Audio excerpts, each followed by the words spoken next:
Oh, what a beautiful Saturday morning it is here in the Spice Island. It's glorious Saturday here, and it is certainly beautiful scenes from above, looking over the St. George's downtown area. A fantastic postcard there in the offering there. We can see the bus terminal, the fish market. We pull out the St. George's the cruise ship terminal. No cruise ship in town today, but it's certainly a beautiful sight and a beautiful day for cricket here at the National Stadium. And you know, John Eugene, looking at these sights there, making me feel a bit, see, or what we could say, homesick. You're not again being able to get out and go and experience the beautiful conditions outside. We're here at the National Stadium to bring you the sights and scenes of the 25th and 26th match of the second season of the Dream 11 Spice Isle T10 tournament. And as we watch the national stadiums in our foreground, the cricket stadium to our right, to the left, we'll see the Kirani James Track and Field Stadium taking up the entire Queen's Park area, the hills of Dabo in the background. In the foreground, we'll see the national cemeteries, River Road, a cemetery hill, such a beautiful sight, and you can never get tired of seeing these beautiful sights before us now. And John Eugene, it is a beautiful day. We have to be here at the cricket, but there is no better conditions now than to be here to take in what should be two magnificent days on this beautiful Saturday here in the Spice Island. Yes, good morning to you, Kerry, and good morning to all our listeners. It's a wonderful day in Grenada, such a picturesque sight on the monitor. And of course, Kerry, we have to be at the cricket, but there's so many places that we could have been today. Oh yes, and when I'm looking at it and the prospect of what is to come, I think I've made the best option. And inviting you who are listening and watching the broadcast, you can come on down to the National Stadium to witness the festivities that is going to be on here on the cricket field. So come on down and experience cricket at its best in wonderful conditions. This match number 25, it is the qualifier one between the top two teams from the group stages.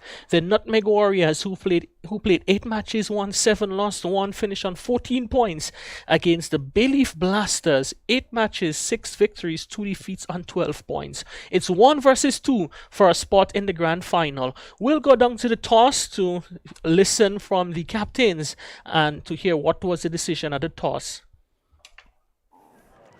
It is a toss for the biggest match to date in the tournament. The top two teams from the group stage, the Nutmeg Warriors, who finish 1, battles against the Bayleaf Blasters, who finish in 2nd. The prize today for today's winner, a trip to the grand final of season 2 of the Dream 11 Spice Isle T10 tournament. We have the captains with us here at the toss. The match referees here. So too is Daryl Cyrus, Nutmeg Warriors captain, and Devon Smith, the captain of the Bayleaf Blasters. Mr. Match referee, it's over to you. Gentlemen, this is the coin for 3. This is tail, this is head, wing captain, really honoured. And Daryl Cyrus, the home captain, tosses. And it's the call was ahead. And Bayleaf Blasters, Devon Smith has won the toss in this big matchup. Devon Smith, I guess it's no surprise that you're going to definitely take a bowl first. Yes. Your team has seen quite a great deal of success chasing, and I think it's really up your alley in terms of your match plans. Yeah. It's a very important game. As I said before, our game is very important. We just have to do the 3 things right again, as I always said, batting, bowling, and fielding. Once we do that right, then we give ourselves a chance. Once we win, then we put ourselves in a spot to do in the finals. We always mention that you guys are one of the most experienced teams in the finals in terms of players who have played at the top level. And preparing the guys for such a matchup, it must be easy with all that experience in your squad. Yeah, very experienced team. The guys already know what they have to do. Just have to go there and execute. Once they do that, then everything will be fine. I know you have watched with keen interest for the past couple of days the explosiveness of the Nutmeg Warriors batting lineup.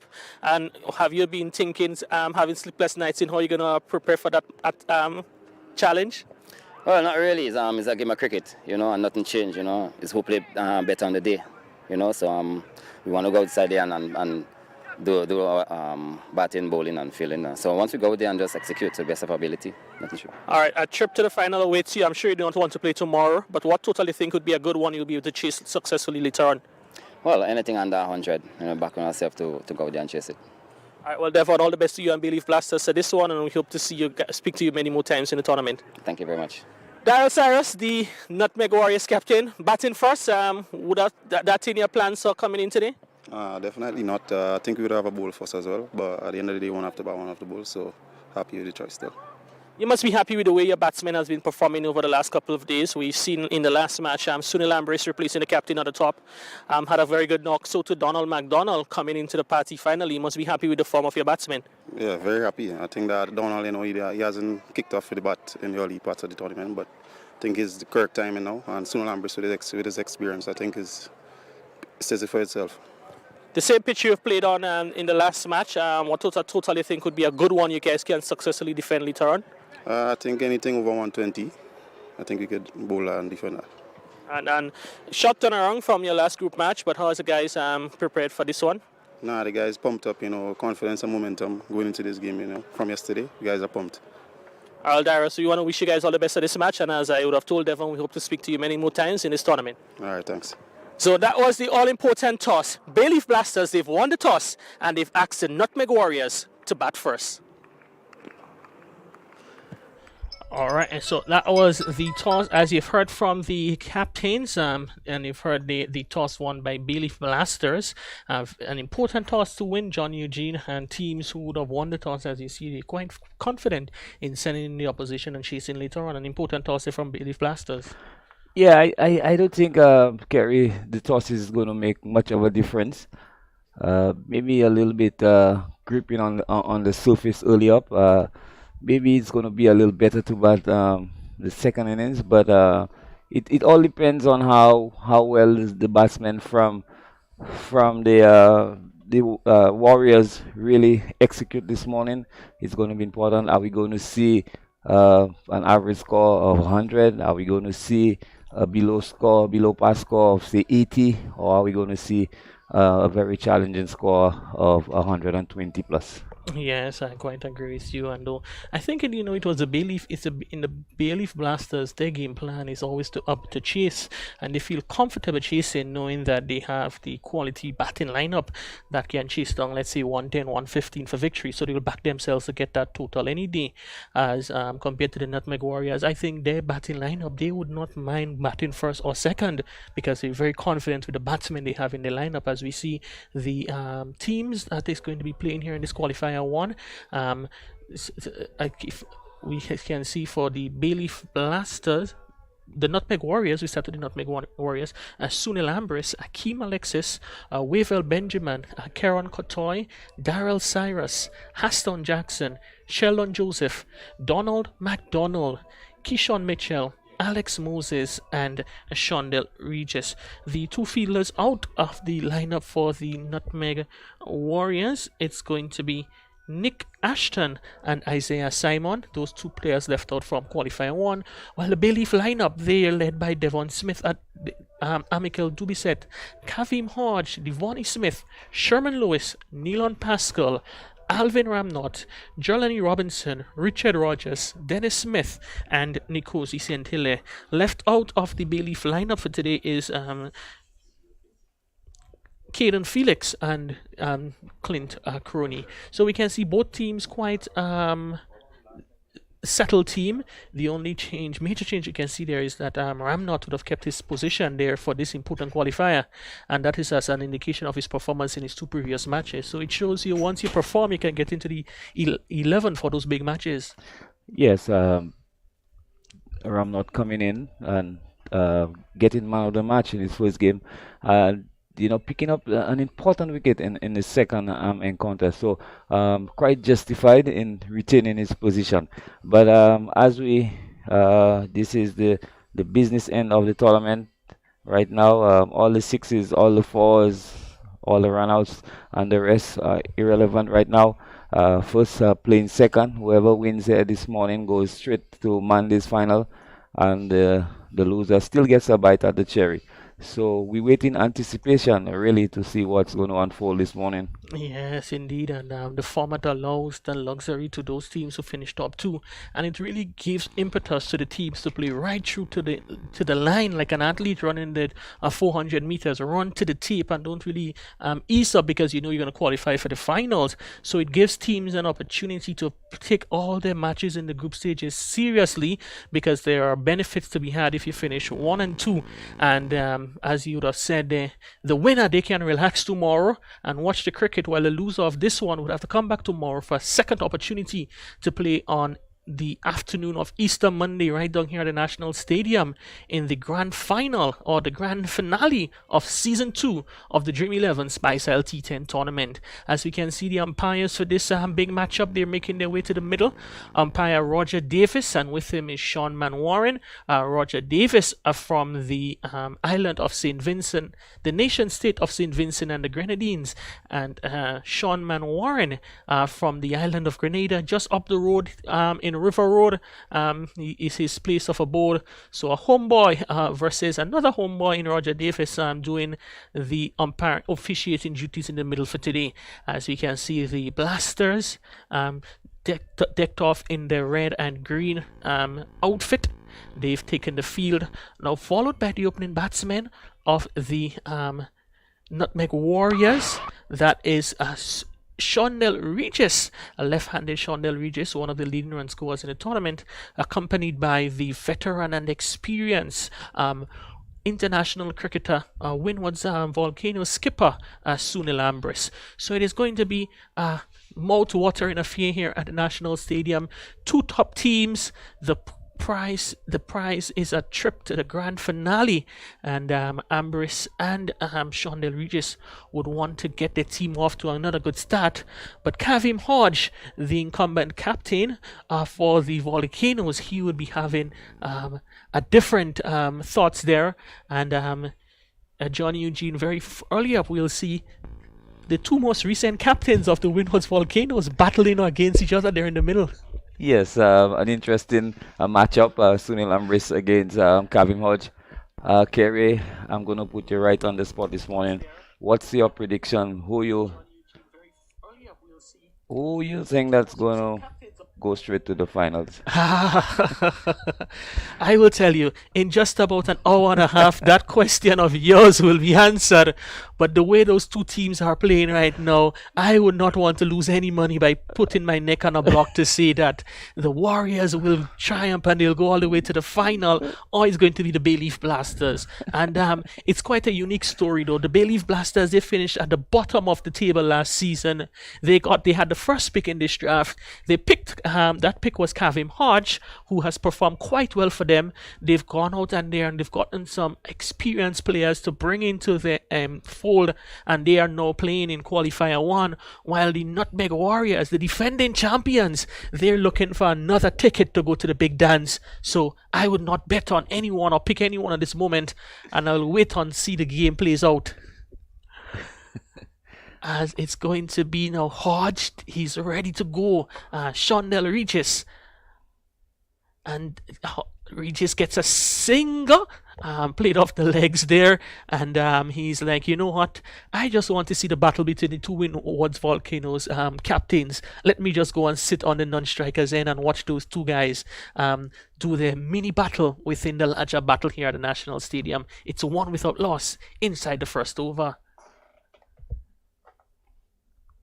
And as we can see for Sunil Ambris, the field is two fielders out on the leg side, a long off, sort of wide, and also deep mid wicket, looking to protect those areas. And to this one, Ambris clips off the legs, and another single there. And John Eugene, we have seen, right, the wicket has played so good, and the boundaries, they're a fair size boundaries, but these batters in the tournament, they look like the boundaries are we playing on maybe a paper, a page leaf here, because the sort of sixes they have hit, it would be 6 on any size boundaries, maybe in many places of the world. Yes, I agree with you, Kerry.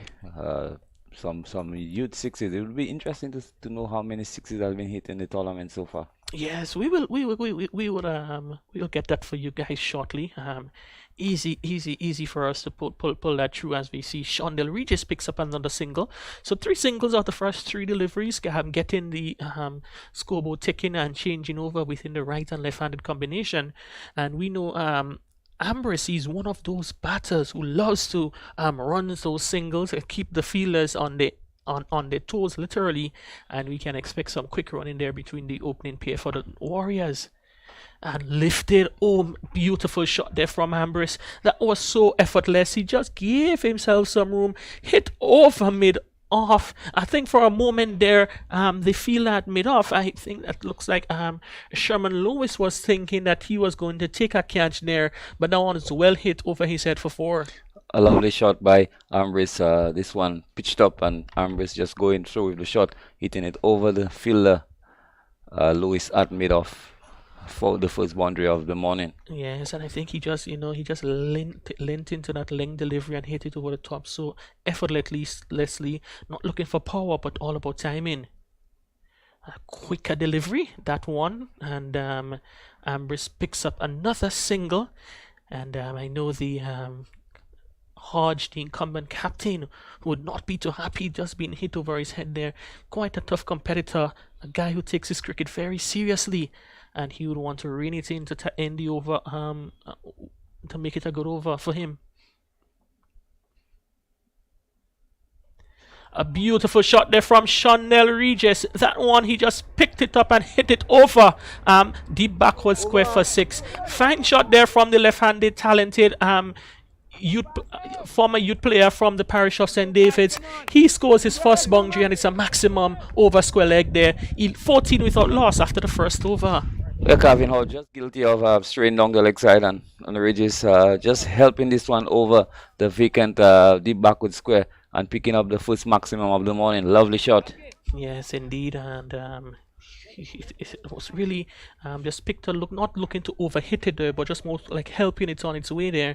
And Regis moves on to 8 from 3 deliveries. Ambrose is 6 from 3, and as customary for the Bayleaf Blasters, taking up the attack from the southern end will be the man Neilon Pascal.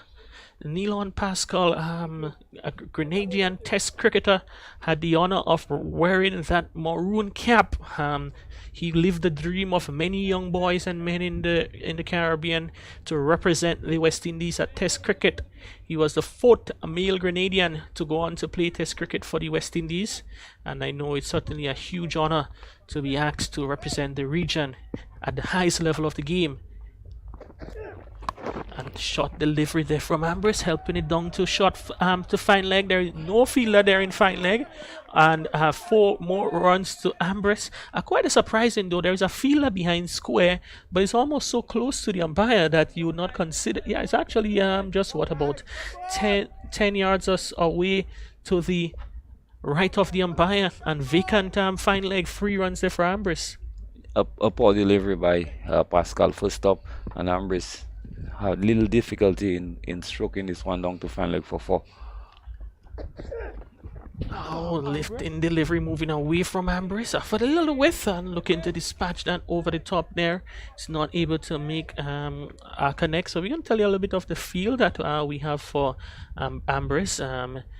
Number 28, the skipper, Devon Smith, is in slip. We have backward point. Looks like a backward point. Pascal goes shot there. Ambrose goes back and carves it through extra cover for 4. A beautiful shot there from Ambrose. A shot in length from Pascal. He goes back and was able to dissect the fielder between extra cover and backward point into the boundary for 4. Yeah, Ambrose getting whiff this time and executing properly through backward point where Kevin Hodge was stationary, but really couldn't stop this delivery from going to the boundary. A magnificent shot by Ambrose. Pure class. Indeed it is from the West Indies white ball player. Sort of turking that one to the onside there. Chance for runs there close to the boundary. Dubiset does chasing. He's able to retrieve it. And Devonnie Smith with the relay throws in that ball to the keeper. So 2 more runs to Ambrose. And they're already 24 without loss and 2 balls left in over number 2. Yeah, solid start by the Nutmeg Warriors. Some really indecisive bowling here by Pascal. Short and wide, and this delivery short again, and Ambrose pulling this, not getting as much as he would like, but still getting 2 more runs. Yes, Pascal looking to pull a fuller length, and which he does this time there. Ambrose looking for that big shot, gets it behind square on the onside for a single. So as we have mentioned there, they look to run quite regularly, and it's already 2 overs at 25 without loss.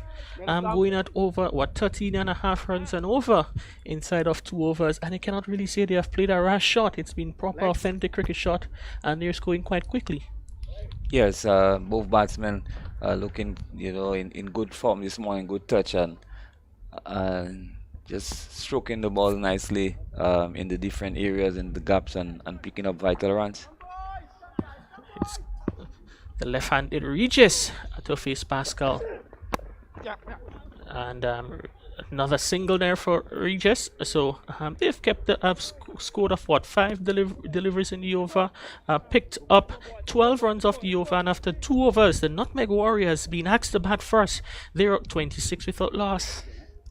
An expensive over there by Pascal, conceding 12 runs of his first over.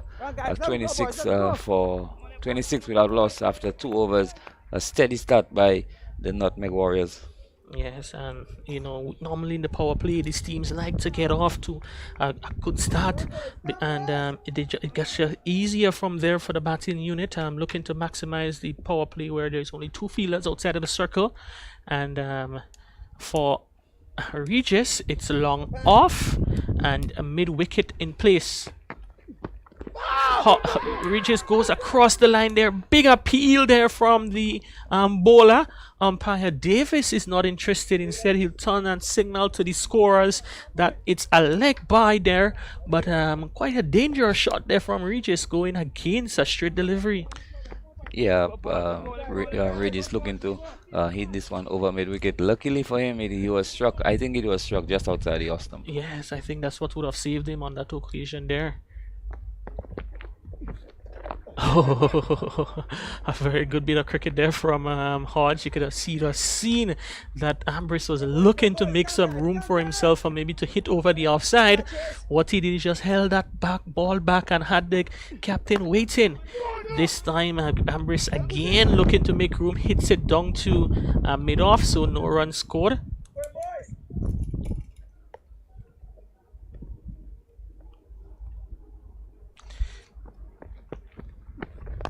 A beautiful shot there from Sunil Ambrose. Just lift that one back over the bowler's head. He didn't hit it that well, but he's able to cross over for 2 more runs to Ambrose. He's now 19, and the Warriors in the 3rd over, they're 29 without loss.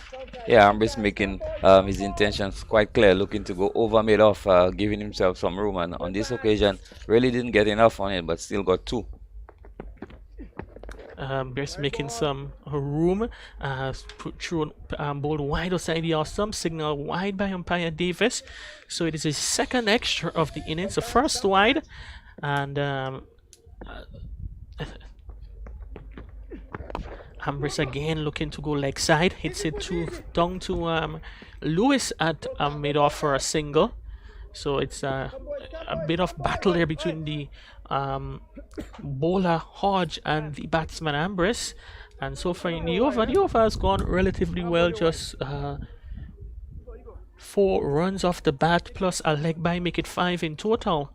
So good bowling there by Hodge. Will be looking to see if he can finish off his spell with a wicket, getting a breakthrough for his team, as we all know how dangerous Shondell Regis can be, and no need to speak of the quality that is known from Sunil Ambrose. Oh, and that one they tossed up a bit, looking to go over the top. A dot delivery. So the end of the third over, the end of the spell for Kavim Hodge. He's done for 18 from 2 overs. And Nutmeg Warriors, after 3 overs, they are 31 without loss. A much better over by Kavim Hodge, just conceding some 5 runs in this over. Just pulling things back a little bit here. 18 runs of his 2 overs, so a decent effort by Kavim Hodge. So it's going to be Sherman Lewis replaces Neilon Pascal to bowl the final over of the power play from the southern end of the ground, the River Road end, marking out his mark down there. Sherman Lewis, and Sherman Lewis is also a test player, the 5th Grenadian to go on to represent the West Indies in test cricket. The man from Moncton in the big parish of St. Andrew. And Ambrose tugs that one through wideish long on into the boundary. It goes for 4. A valiant effort there from the veteran Neilon Pascal, but he's not able to keep that one going over the boundary rope for 4. Yeah, Sherman Lewis pitching this one short, and it's evident this pitch, Kerry, probably later on, but at present it doesn't have much pace, and the ball just seems to be sitting up, and the batsman playing the pull shot and the cut shot quite easily. Yes, as it's good effort there from the bowler, but would be advise Lewis to see if he can bowl a fuller length there. As you can see, the shorter deliveries, not much reward in bowling them so far. Good delivery there, full length delivery, and you can see Ambrose looking for that big shot. As he picks up another single in the process.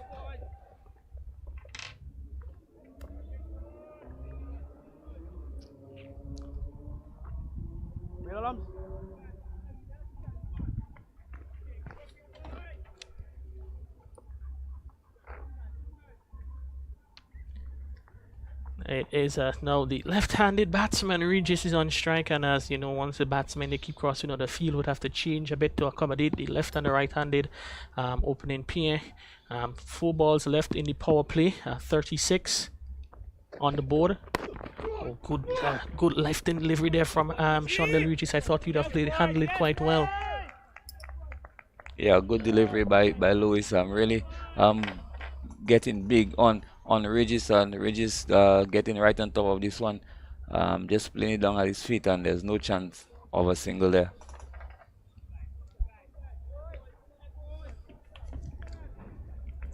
Sherman Lewis, this season, Bayleaf Blaster player. Last season, he'd have represented Saffron Strikers.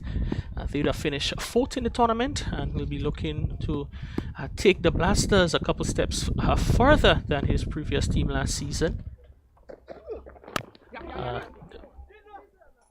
As you can see, the singles, they keep ticking over there, and good run in there between the opening pair. Regis goes into double figures. He's on 10, while Ambrose is on 24, which included 4 fours.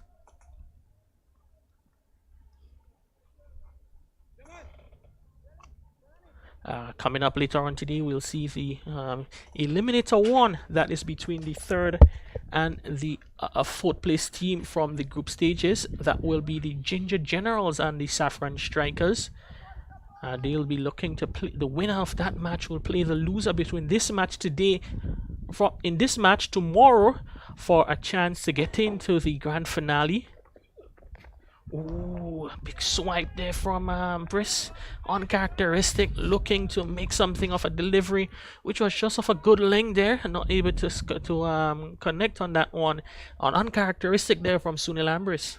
Yeah, Sunil Ambrose, with all his class and touch, really don't need to try to improvise at this moment. But this is T10 cricket, and they try to do all sorts of things to get runs, but on this occasion he completely missed this delivery. As it's going to be now the final delivery of the power play. Can they get a boundary to get it over the total over 40? And Ambrose again looking to hit across the line. That good length delivery from Sherman Lewis. The end of a very good over from Lewis, one which just conceded 6 runs. And in it, there was a boundary of the first ball. So very good comeback in the over there from Lewis. Will be happy with the over bowled. And at the end of the power play, Nutmeg Warriors being asked to bat first. They're 37 without loss, 25 to Sunil Ambrose and 10 to Shondell Regis. An excellent over by Sherman Lewis, just conceding 6 runs in the power play. This is excellent bowling by Sherman Lewis. On the other hand, Nutmeg Warriors 37 without loss after 4 overs. A decent start. They would probably wanted to go past the 40, maybe closer to the 50, but with all the wickets intact, a good start by the Nutmeg Warriors. Yes, indeed, it has been good. I think it's even Stevens at the moment. The Warriors, the Blasters probably would have been looking to see if they can maybe have gotten a wicket or 2 in the power play, as it's going to be now Richard Rogers with his leg spin coming from the northern end of the ground. But we know that, even though the Nutmeg Warriors, they start slow, they have so much firepower within the batting lineup that they can press the accelerator rather in the blink of an eye. And 120, 130 is still within reach of that Nutmeg Warriors lineup. Definitely, Kerry, with the likes of McDonald at the back and Kotoy, and with Ambrose batting well, they could still get to a score of 120. The signal wide by umpire Davis. We could have heard some oohs and ahs from the wicket keeper and the bowler as that ball passed the legs of the batsman. Rogers starts with a wide. Regis clips that one off the legs, down to the fielder at backward square. 2 bounces into the hands of Nikos. He sent Hilaire for a single. And for a moment, he was thinking that ball was coming right down his throat.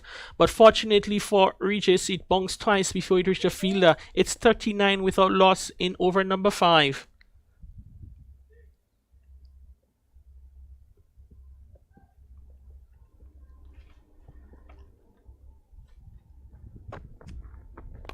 And this one, Ambrose looks to go over the top, wide long on. Hodge comes around, does the fielding. The batsmen are coming back for a quick single, throw into the bowler's end.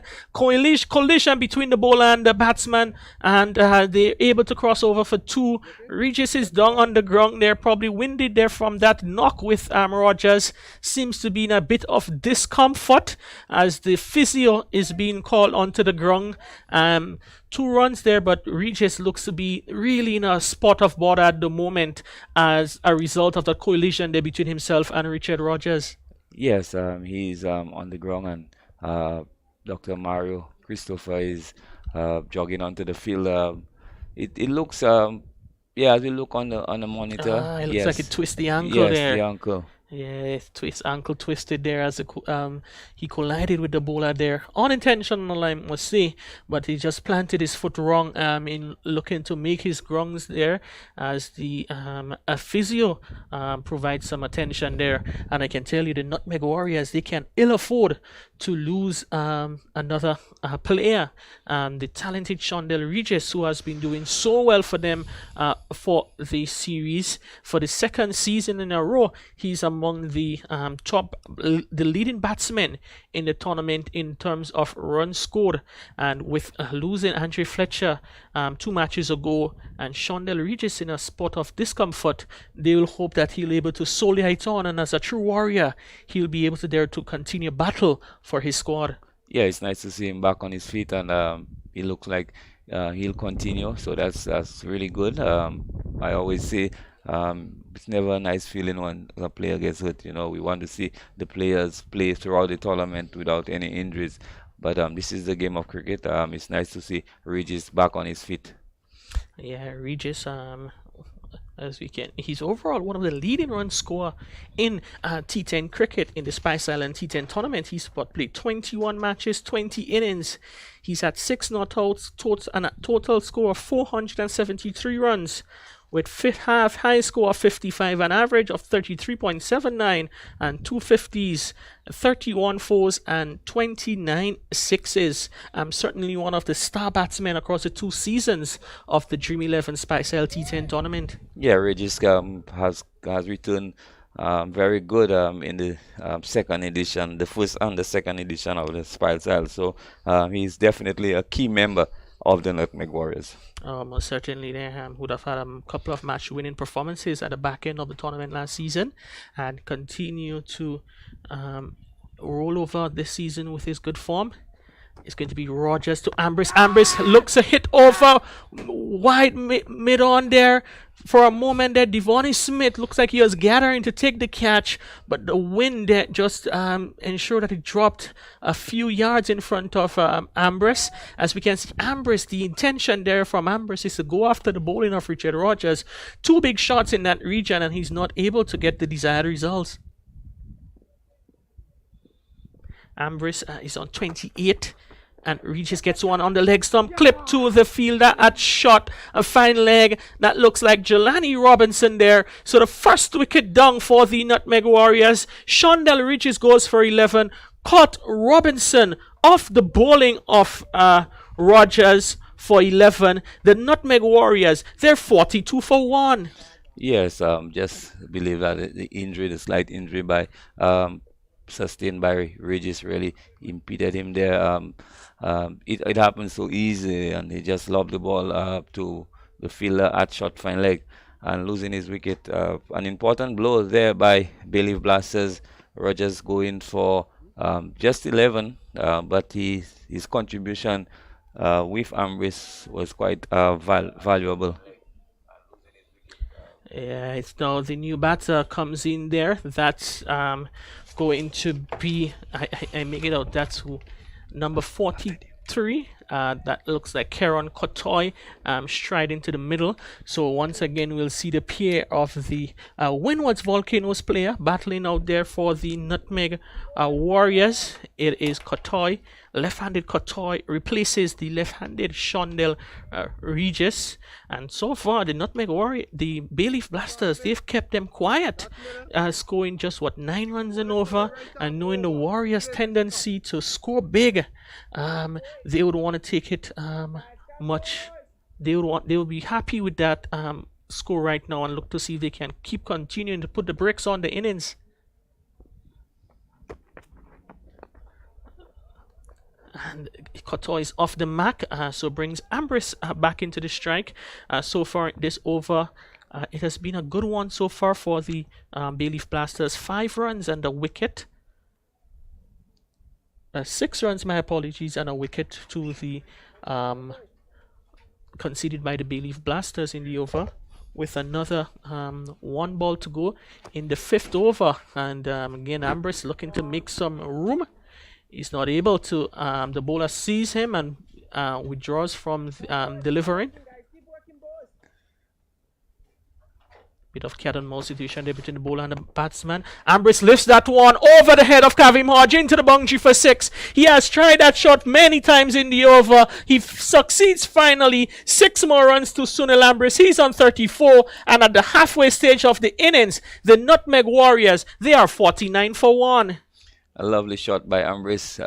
This time getting a lot more on this delivery, hitting this one over long off. He made his intention quite clear, looking to hit the leg spinner over mid on, and on this occasion really succeeding.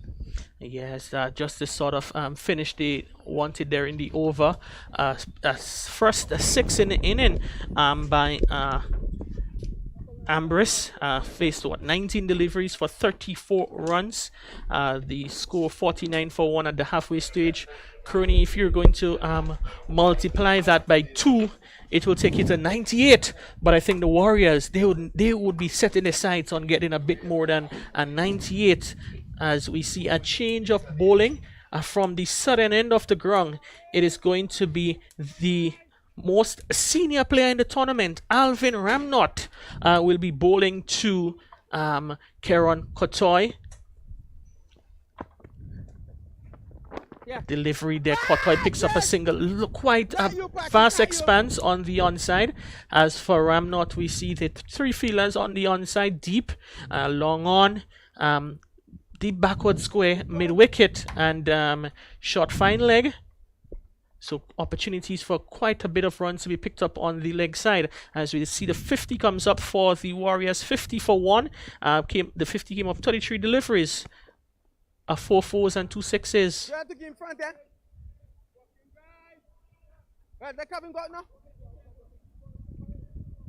You can hear the discussion there happening in the between the captain and the wicketkeeper Dennis Smith. Dennis Smith also the wicketkeeper for the Windwards Volcanoes. A wide delivery outside the off, some signal wide by umpire Man Warren. So just another run to the score. The extras now moves on to 4. 3 wides and 1 leg buys. Ambrose gets a short delivery, looking to maybe hit that one over mid-wicket. Doesn't succeed in timing it well. It gets it down to the field on the mid-wicket boundary for a single. And you can hear the anguish there through the stumps mics from Ambrose, looking to capitalize on that short delivery. Yeah, morning, Kerry, and good morning to our listeners and viewers. A beautiful condition down here at the National Stadium as we have the first qualifier. Pretty sedate start, one measured start by the Nutmeg Warriors. Yes, and it's been really good. A good control in bowling there from the Bayleaf Blasters. The Warriors, you can see the intention is to go after the bowling, but I think kudos so far to the Blasters bowlers as they've been able to keep the batsmen in check. And it is just will they be able to do that for the remainder of the innings, or will they finally break the shackles? As Ambrose hits down to mid-wicket, the fielder goes wrong for a single, thinking of 2, but excellent walk out there in the deep to keep the score. The score just to 1 run of that delivery and make that Sherman Lewis, who was the fielder stationed at the mid-wicket position. Excellent work there from the big fast bowler. Yes, so important. We see that there's really more planning into the game, and we see that Nutmeg Warriors 54 for 1. That one there, delivery turned onto the onside, and one of the 2 fielders in the deep, Devoni Smith, comes in to do the fielding. So very good over so far from Ramnot. Just 6 runs coming off the over, 5 singles and a wide, and he would look to hoping that he can finish off strongly in this over, as the Nutmeg Warriors are looking to up the ante. Ambrose hits down to mid-wicket, 1 bounce straight to the fielder, Sherman Lewis, and he's not able to get the maximum he was after. So the end of the 6th over, Nutmeg Warriors, they're scoring at a rate of 9.33 runs per over. They're 56 for 1. Sunil Ambrose is on 37 and Kieran Kotoy on 4. So 56 for 1 after 6 overs. I think that, so far, Nutmeg Warriors just seemingly struggling a bit. We saw in that over maybe a few short deliveries that Ambrose really should have done quite a lot more with. But I think we seen him looking for a lot of power. Even that last delivery, if he hit it straighter, probably would have been able to even clear the mid-off. But again, looking to swing it down to that long on position, only were able to pick up a single. It really has been a good over first up from Ramnot. It is going to be Rogers continuing the attack from the northern Darboe end of the ground. 1 over 1 for 12. Ambrose again looking to hit over the onside. That one there got a little bit of extra bounce, and it was well taken behind by Dennis Smith.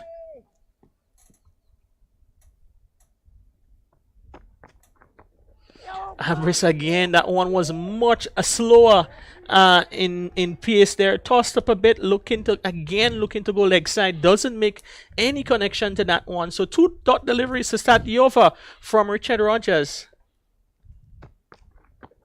Ambrose advances down the ground to Hodge. Hodge is stationed there on the long of on boundary. He literally did not have to move, and the second wicket is down for the Warriors. Sunil Ambrose goes for 37. Caught Kavim Hodge off the bowling of Richard Rogers, and the Nutmeg Warriors, they are 56 for 2 in the middle of over number 7. Yeah, good bowling by Rogers. And we see Ambrose really struggling, looking to hit across the ball, missing the first 2 deliveries. Pitch just outside off stump and just turning away slightly. Again, looking to hit over long on. Only succeeded in hitting it straight down to Hodge, who was on the boundary, who took a rather simple catch. And I think Ambrose will be really disappointed, but just seemed to have been struggling the last 2 overs, not being able to put away the bad balls. And I dare say if he were looking to hit straight, he probably would have been in a better position to probably be able to clear long off. But looking to hit across and only was able to hit it down to the long on straight to Hodge. Yeah, now we see one of the heroes from yesterday's victory. Daniel McDonald strides to the middle. He's on the non-striker's end as the batsman would have crossed, and he will be looking to see if he can sort of repeat that performance towards the back end of the innings. So Daniel McDonald is in strike now. Is in the crease, sorry, and on strike, Kieran Kotoy, who to this delivery, looking to go over the leg side, down to the field at mid-wicket, backward square. He watched that one sail over his head for 6. So very good shot there from Kieran Kotoy, hitting against the wind, is able to get maximum result. He moves to 10, and the Nutmeg Warriors, they're 62 for 2. Yeah, good shot by Kotoy, although I feel that he was a little bit nervous when he hit that ball because he just went just over the backward square fielder, right back on the boundary. But he got, bat onto it, and it cleared the boundary. Rogers in again to Kotoy. Kotoy advances, clipped off his legs past the fielder at short fine leg. They go through for 1, coming back for a second. Rushes in is Daniel McDonald in non-strikers end. He's able to get through, and 2 more to Kotoy. He's now 12, and the Warriors 64 for 2. Yeah, and in the 7th over, 64 for 2, they will really want to step it up. I still believe that they should be aiming to get at least 120, really, probably to make a match of it. But we never know what's going to happen, but they really need to step it up. And this one, Kotoy looks to go downtown, hits that one over the field at long on for 6. It didn't look like he really milled that one, Crony, but as the ball kept sailing and sailing away for 6, we realized that he'd have hit it just good enough to pick up another maximum. Well, he certainly got the result he wanted. Really wasn't, he didn't hit it as he wanted to, but he had enough onto it, so he was able to clear the long on very easily. And he picked up another important boundary, 70 for 2. Kotoy quickly moved to 18 as we have the completion of over number 7. Yeah, it's good over there for the Warriors, picking up 14 runs off the over. Lost Kotoy, Ambrose there, but they'll be hoping to see if they can up the ante with the remaining 3 overs. It's 70 for 2. Donald McDonald, who is on strike, is yet to score, and Kieran Kotoy is on 18. So Rogers finishing the spell 2 for 26, being roughly treated last few deliveries, going for 6s. But I think that Warriors will want to get much more than they have. Short delivery played down to the field at deep mid wicket. Donald McDonald gets a single. Sorry if I keep mixing up the brothers there. 2 brothers in the tournament. Donald McDonald, who plays for the Nutmeg Warriors, and Daniel McDonald, who we'll see later on when he laces up his boots for the Ginger Generals. Ramnot into Kotoy. Kotoy goes over, looking to go over the covers. Instead, he succeeds in finding the fielder at backward point. So Kotoy goes for 18. The 3rd wicket down for the Warriors. They're 71 for 3 in over number 8. Again, we see the Kotoy really losing his shape. Again, looking to swing over long on, and really not getting much onto this delivery, as it seemed to turn a bit away from the left-handed Kotoy. Took the edge and really just went up in the air and fielder right at point position, just waited for that catch. But again, batsman really losing his shape and not getting. We have seen him hit 2 sixes previously. It had enough to get over the boundary, but he really didn't give the impression that he was in control, that it was hit well, but just had enough to clear the boundary. Yeah, Ramnot picks up another big wicket in the tournament. Ramnot continues to deliver and repay the fate entrusted in him by the Bayleaf Blasters think tank, as it's going to be now McDonald. And McDonald gets a shot delivery, hits over the offside into the boundary, over wide, long off it goes for 6. So another boundary, another 6 in the innings for the Warriors. They're on 77 for 3. It's first one for Donald McDonald, and the Warriors will be hoping that he can hit a few of those to get them way over 100. A short delivery goes back and doesn't connect. Instead, it goes over the head of the bowler. They're coming back for a second run. Pascal doing the fielding is not able to keep the batsman from crossing over for 2. So good run in there between Wavell Benjamin and McDonald. Takes the score to 79 for 3. Yeah, very good running by both players. But again, we see McDonald again hitting this ball, that previous delivery over long off. And really it was short and wide, and he really hit it well. So he continues his 6 hitting. This one is hit straight down the ground, and Pascal, who is in long off, can watch that sail way into the stands for a big 6 there. And the strength of Donald McDonald and this on display. His second 6 of the over. He races on to 15 of 4 deliveries, and the Nutmeg Warriors, they're 85 for 3. Yeah, massive hit there by McDonald. Ball pitched up, over pitch, and really he gave it the full treatment. As you see, he lifted it. And it's probably dropped here just and into the stands, and really a huge hit by McDonald. Yes, and the umpire, man Warren there, I'm doing a check there because that ball would have been smashed into the concrete in the southern end. Wide delivery down the leg side. Wicket keeper Dennis Smith is not able to get a run to stop it. It goes into the boundary for 4. So 5 wides, and this over is really turning into a big one for the Nutmeg Warriors. They're now 90 for 3. This over, 20 runs already considered of the over. 1 ball to go, 90 for 3. And I can tell you, Crony, with 2 overs to go, 120 certainly on the cards. Yeah, big over for Nutmeg Warriors. That's with 1 delivery.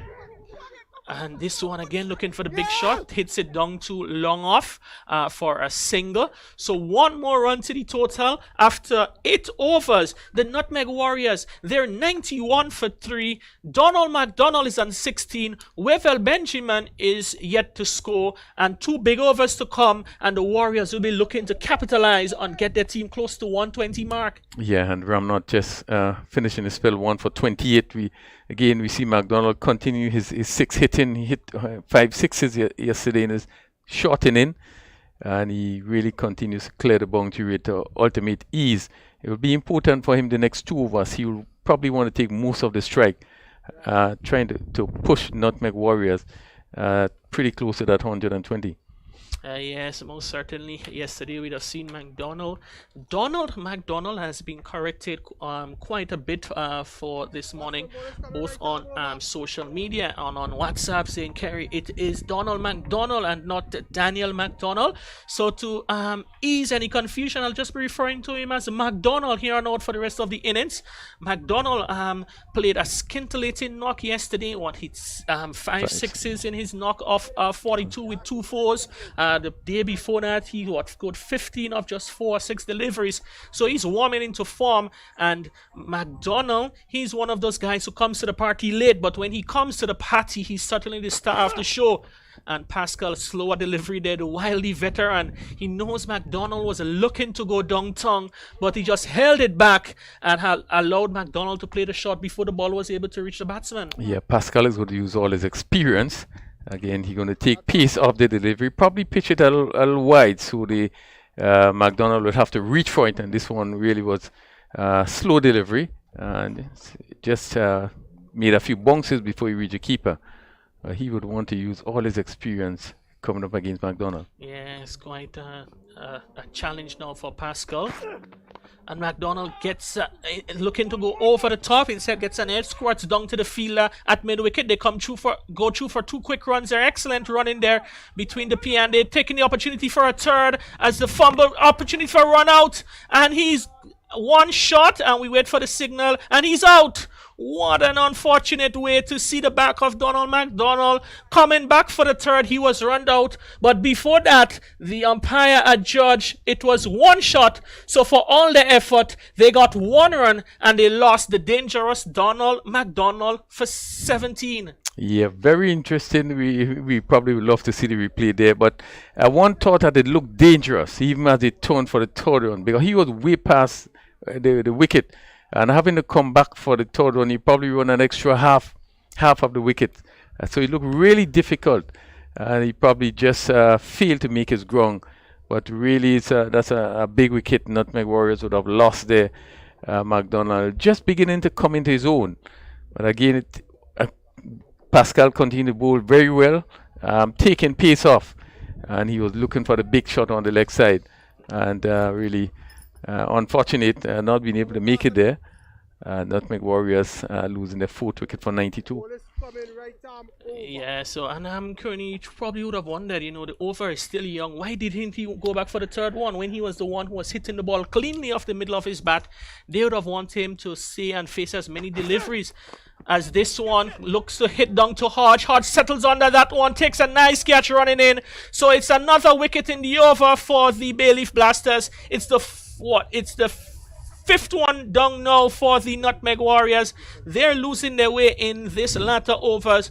Benjamin goes without scoring. Caught Kavim Hodge off the bowling of Neilon Pascal for naught. And the Warriors, they're 92 for 5. Yes, very good bowling by Pascal. We have seen him showing all his experience. Benjamin having to reach for that delivery and really was not able to get much onto it. Just being able to get it down to the long on position. Hodge had to come off the boundary quickly just to take it, that he was dropping way in front of him. But again, Pascal using his guile, his experience, just slowing it up and making the batsman have to reach for it. And Benjamin, they was not able to get it over the line and being caught by Hodge. Hodge taking his 2nd catch in this over, 92 for 5, and we are in the 9th over. Yeah, it's actually the 2nd in the inning. He'd have caught Ambrose earlier on in that similar position. As we see, the new batter is going to be Akeem Alexis, joins Haston Jackson in the middle. A wide delivery down the leg side, losing his line there a bit is Neilon Pascal. Offers up another extra, so the total moves on by 1 to 93, and it is 9 balls left in the inning, and they would need a maximum of 9, double that by 2. 110 it is on the cards, but it will take some good hitting to get them there from this position. A slower delivery there from Pascal, using all his experience. He knows the batsman there waiting for the pace to go after him, but he's just holding it back and allowing the batsmen to create their own pace, which they have not been able to do successfully. Yeah, really good bowling by Pascal. Really a strong comeback by Bayleaf Blasters, having picked up those 2 important wickets.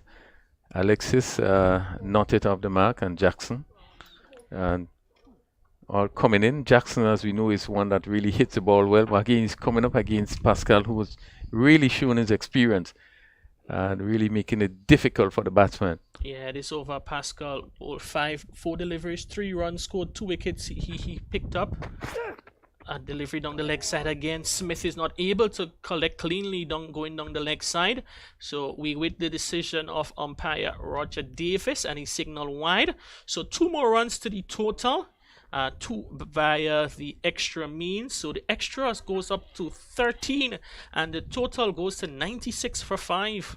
Yeah, would be a disappointed day going down the leg side, but you could see him trying just to make sure that he does not give the batsman much to hit, and using the slow ball.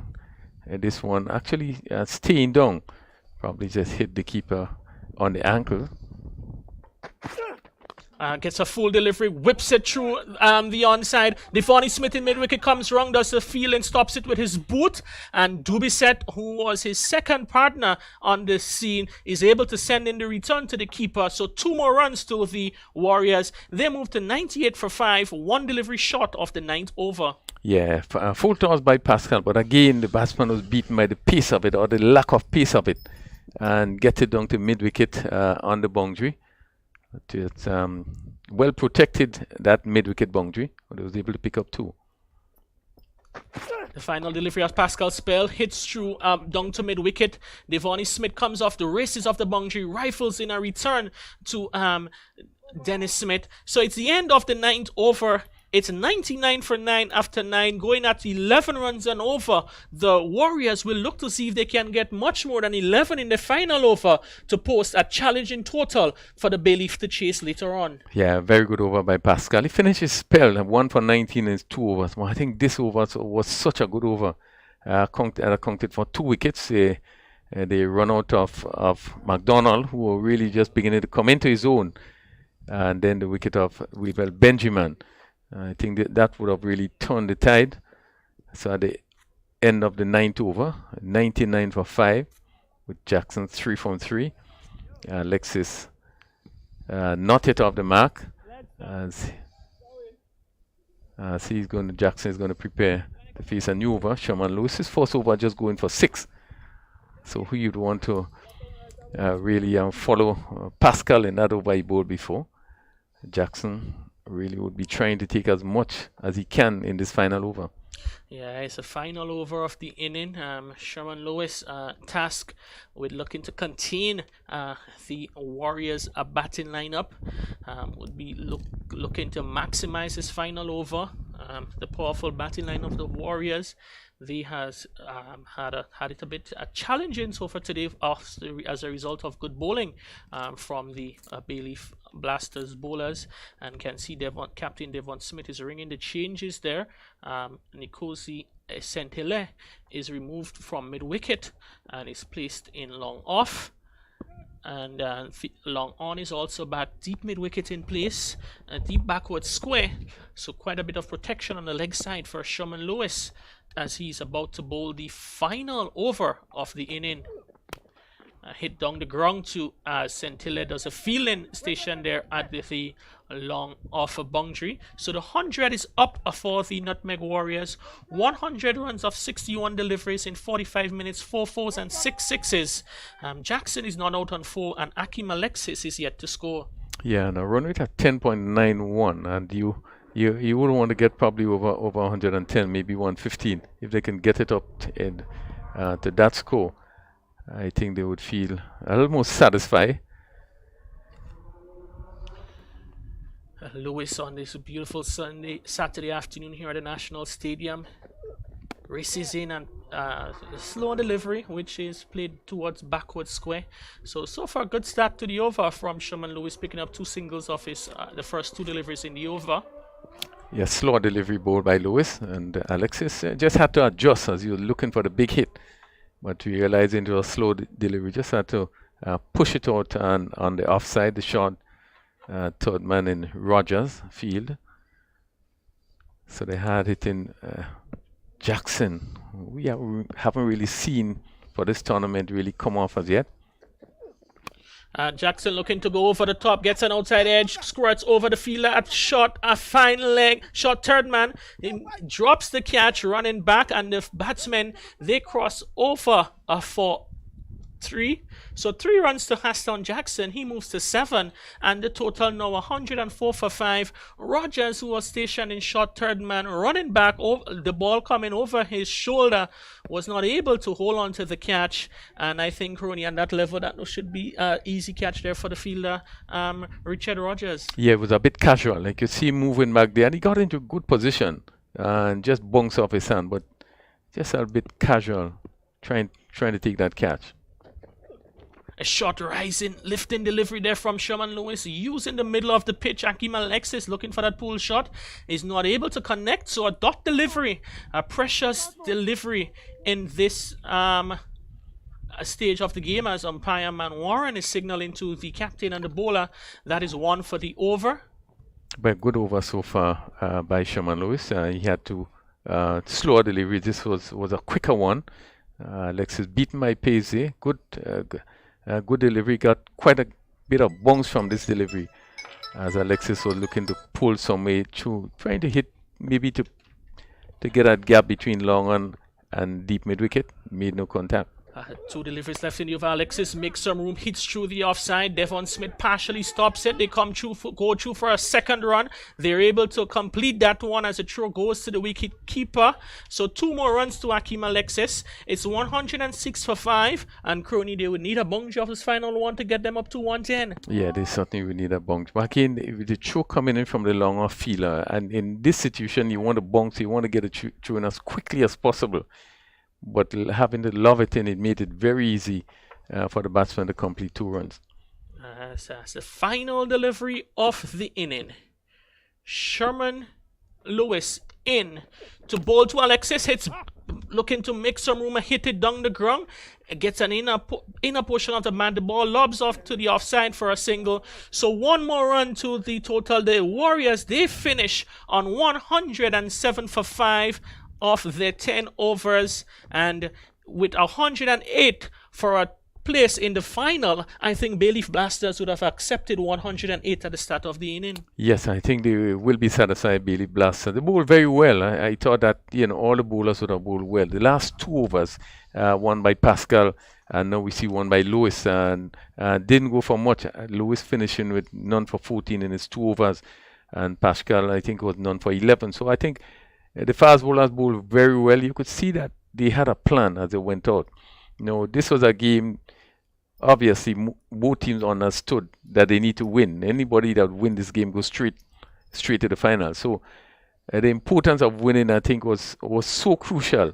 And we saw that. I thought that the captain, Devon Smith, did a marvelous work in terms of how we manipulated, how we, his field placement and the use of his bowlers. So they would have gone out there, I think, with a strong plan in terms of what they wanted to do. And to get Nutmeg Warriors to 107 for 5, I think they will be satisfied with the performance in first half of the game. Yeah, if we take the opportunity to now to run through the scorecard, Shondell Regis, he was the first batsman out for 11, caught Jelani Robinson in short fine leg of the bowling of Richard Rogers for 11. The second wicket was Sunil Ambris. He was caught Kavim Hodge in long on of the bowling of Richard Rogers for 37. Then it was Kieran Kotoy who was caught Nkosi Sentile bowl Alvin Ramnot for 18. Donald McDonald run out a combination between Nkosi Sentile and Nilon Pascal for 17. Wavell Benjamin, he was out of the very next ball, caught Kavim Hodge in long on of the bowling of Nilon Pascal without scoring, and Shaston Jackson not out on 7, Hakeem Alexis on 4. The Warriors, they finish on 107 for 5. The bowling for the Bayleaf Blasters, Kavim Hodge, who opened the bowling, finished with none for 18 of his 2 overs. Nilon Pascal, he had a very good second over, the penultimate over in the inning. He went for 1 for 19 of his 2. Sherman Lewis was quite impressive in his 2 overs. Though he was wicketless, he only conceded 7 runs and over, going for 14 of his 2 overs. And Richard Rogers, the main wicket taker, 2 for 26.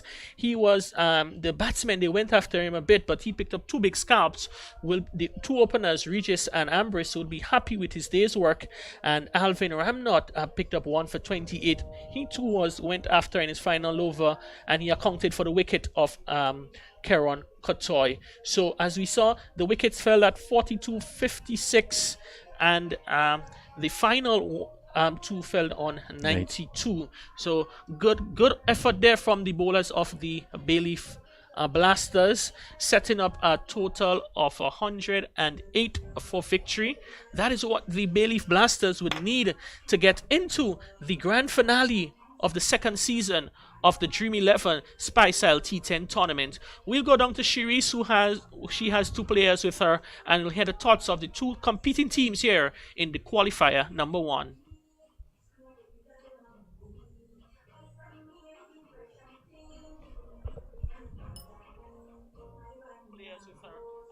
thoughts on the two competing teams here in the qualifier number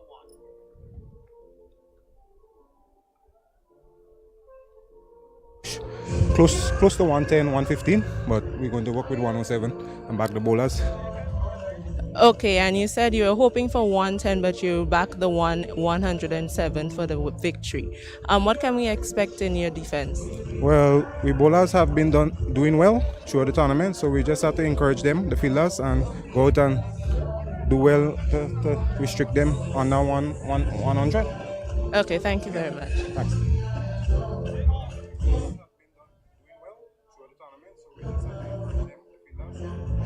Here with me now is Amical Dubiset of the Bayleaf Blasters. Amical, at the first edition of the Dream 11 Spicel T10, Bayleaf Blasters would have finished at the bottom of the table. Today you are at the cusp of qualifying for the finals.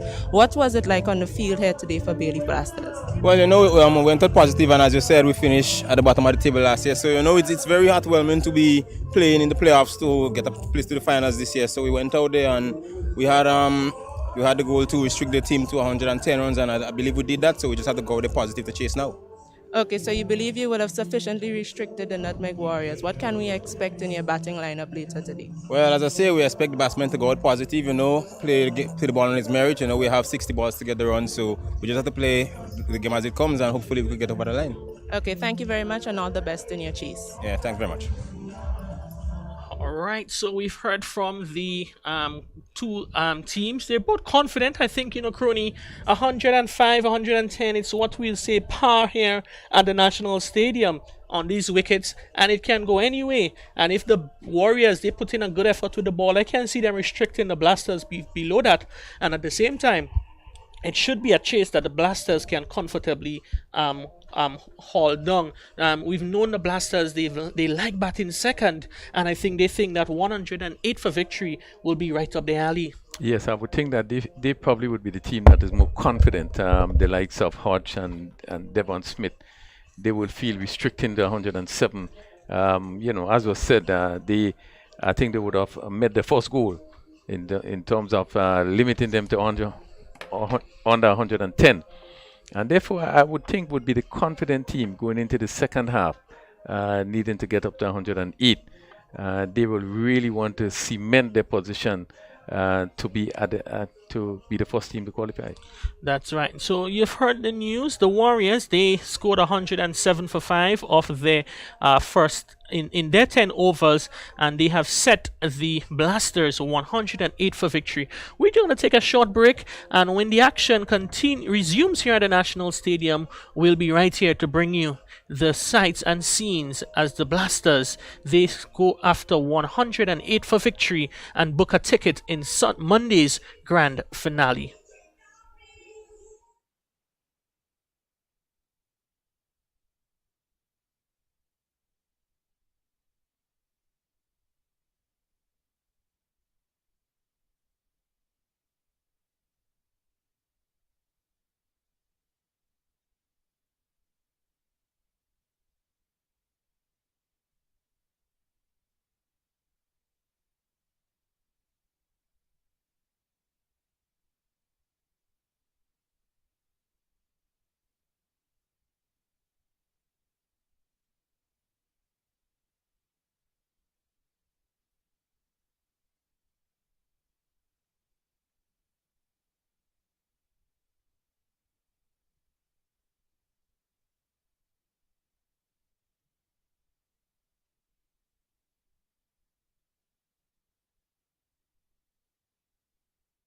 The final weekend in the Dream 11 Spicel T10 2.0 cricket tournament fast approaches. And Grenada, it's time to fill the stands. This Saturday 16th and Sunday 17th April, it's the T10 playoffs. The top 4 teams will look to book their place in the grand final on Monday 18th April. Game times 11:45 a.m. and 2:30 p.m. Saturday and Sunday matches $5 EC. The grand final Monday the 18th, $10. Bring the drums, count shell, coolers. It's the biggest stadium line and catch all the action on this station. The Dream 11 Spicel T10 2.0 cricket tournament. Love the game. Imagine having the home of your dreams Imagine investing in that piece of property you can call your own. Imagine finally doing that home improvement project you've always been thinking about. It's time to stop imagining and start doing. Let the GUT Credit Union help you take the first step with fantastic rates, affordable repayments, and reduced legal fees. Make the move. Get better terms on your mortgage. Use your home equity to make those dreams a reality. Act now. There's really no place like home. GUT Credit Union. It's where you belong.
Welcome back at the National Stadium.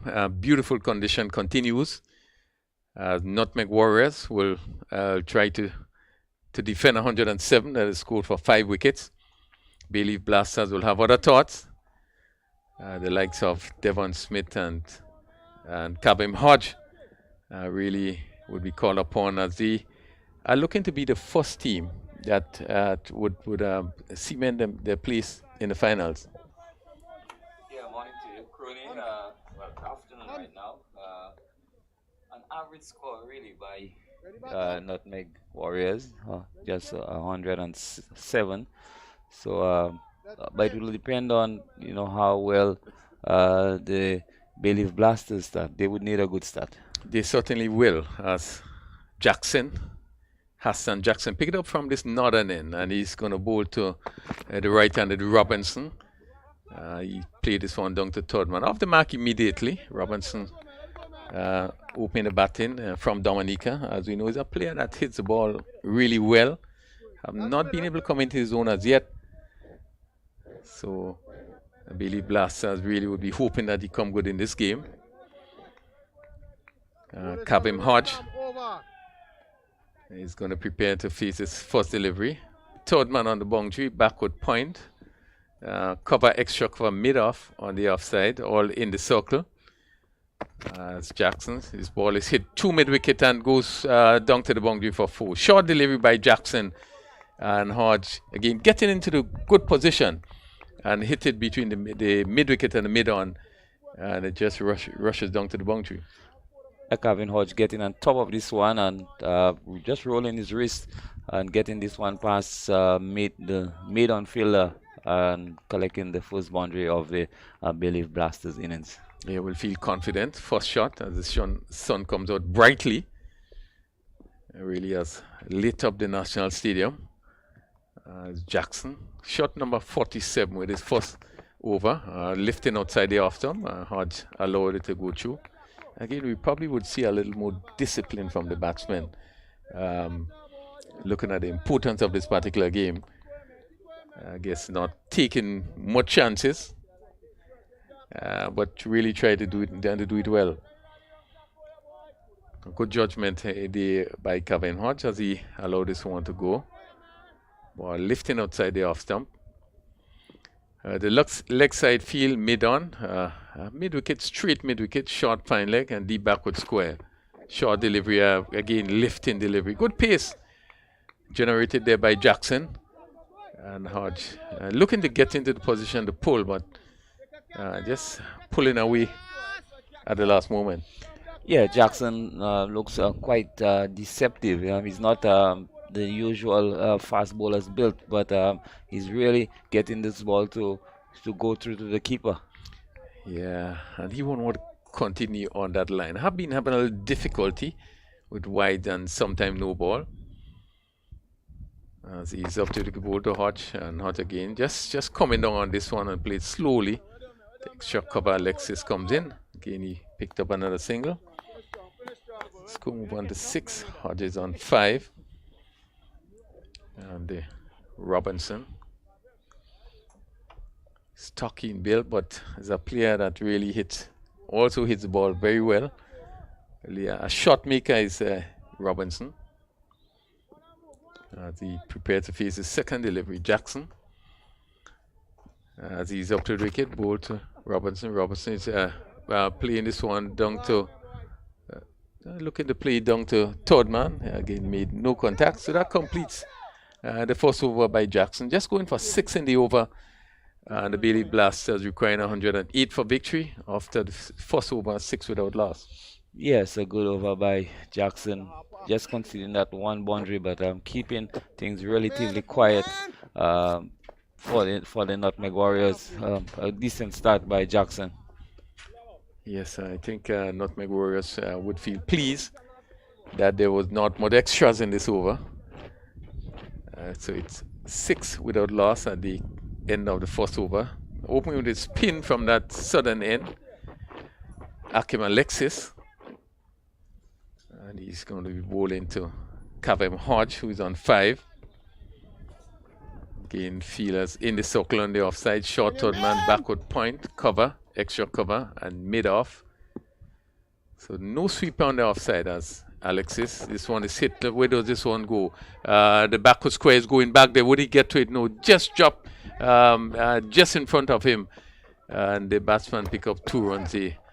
Again, a good run there by McDonald. Just was not able to get his hands to it.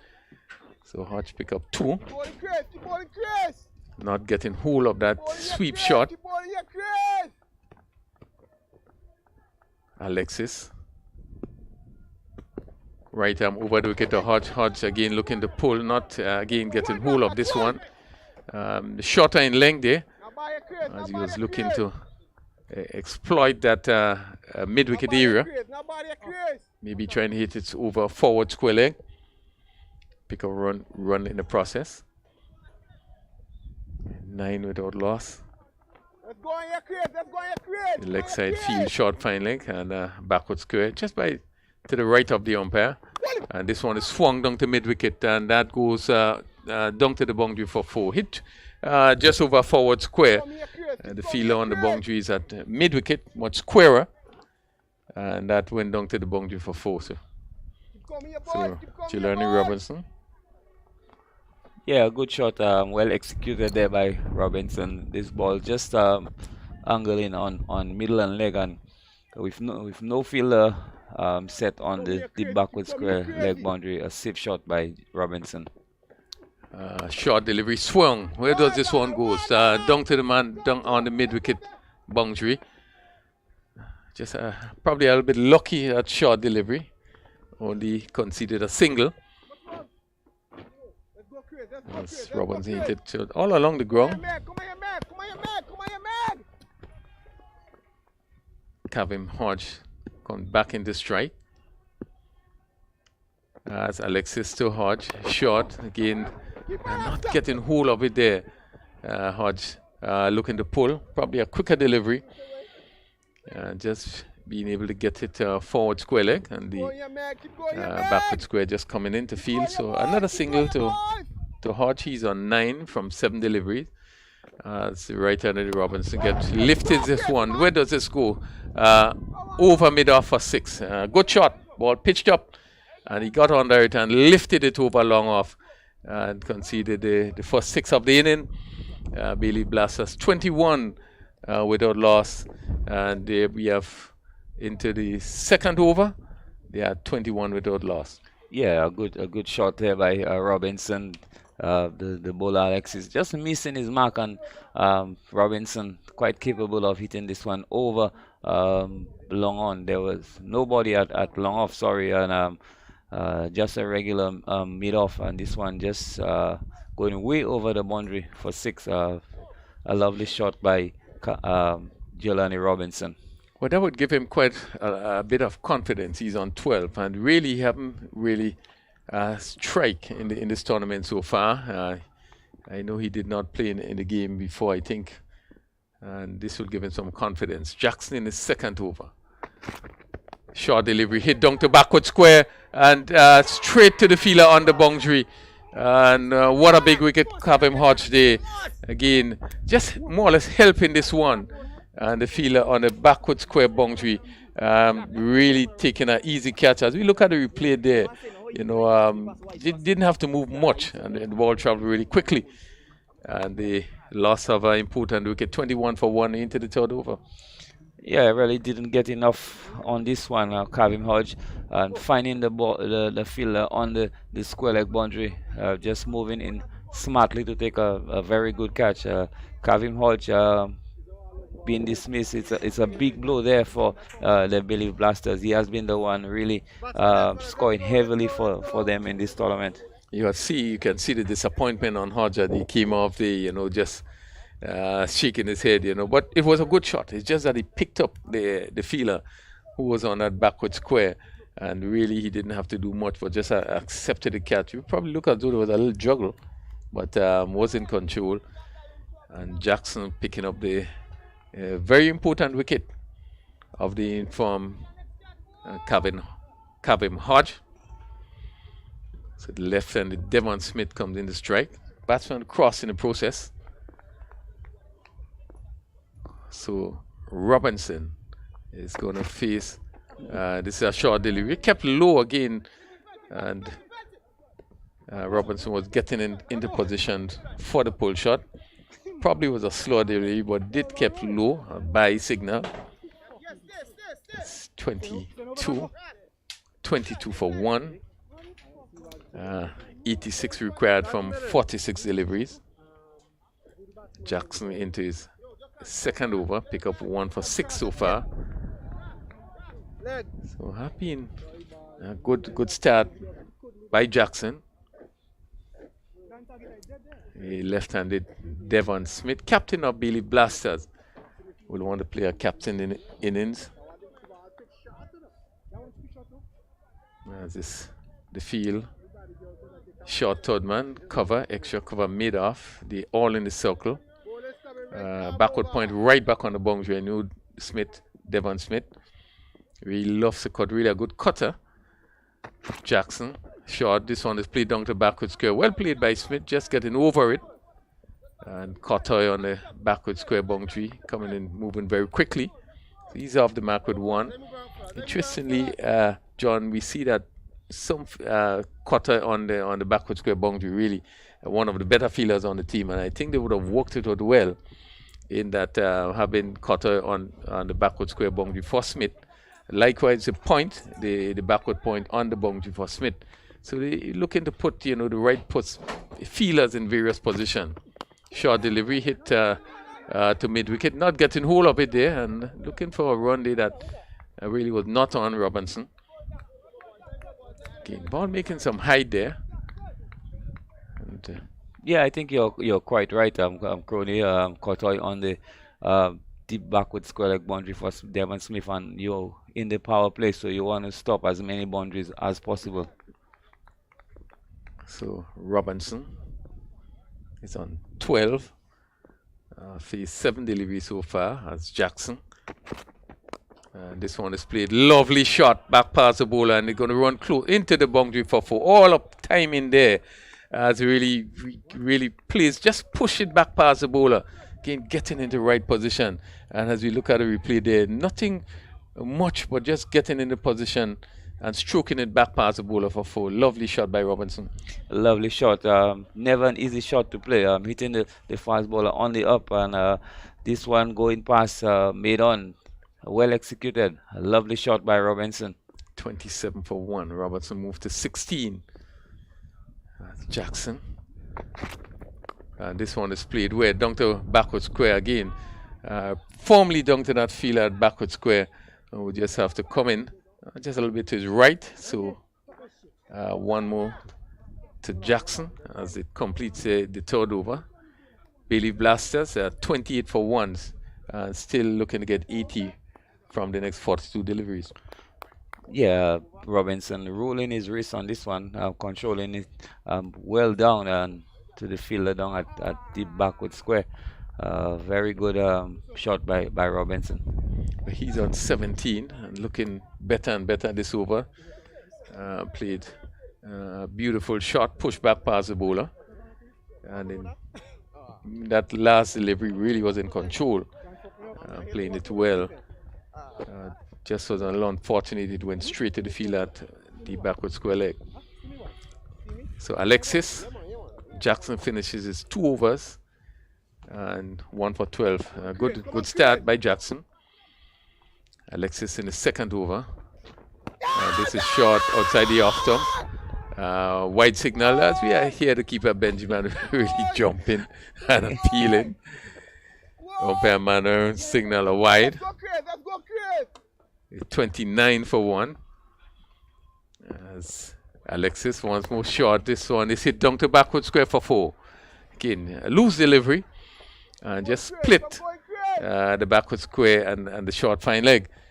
And Robinson picking up another boundary. A poor delivery there by Alexis, dropping this one short on leg stump, and the batsman Robinson just helping himself to easy boundary. 33 for 1. We are in over number 4. Keep going, man. Keep going, man. The right arm off spin of Akim Alexis giving some a hit straight. And let's see where this one goes. And he didn't get hold of this one. So the fielder from long on comes around, and the batsman picked up 2 in the process. So 2 more to Robinson. He moves to 23, 35 for 1. This one, probably again, Alexis was lucky there. This one was actually in the slot. There was no timing by Robinson.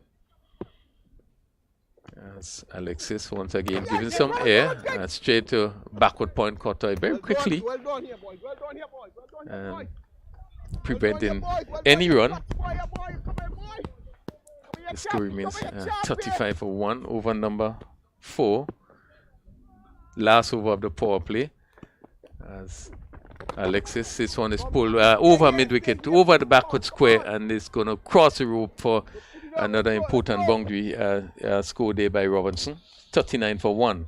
Yeah, I don't think Captain Cyrus and the Bayleaf Blasters will be quite happy with the line and the length that Alexis is bowling now.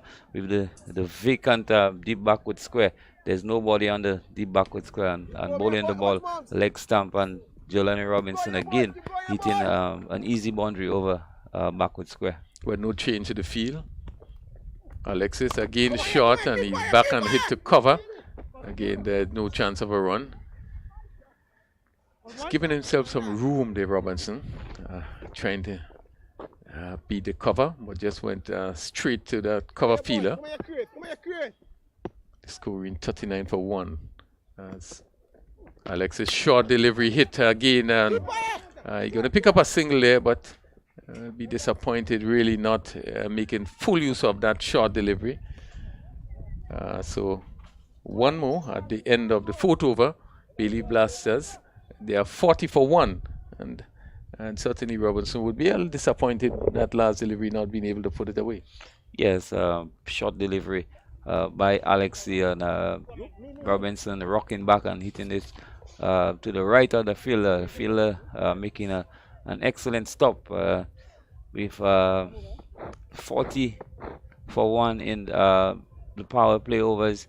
A good steady start by the Bayleaf Blasters.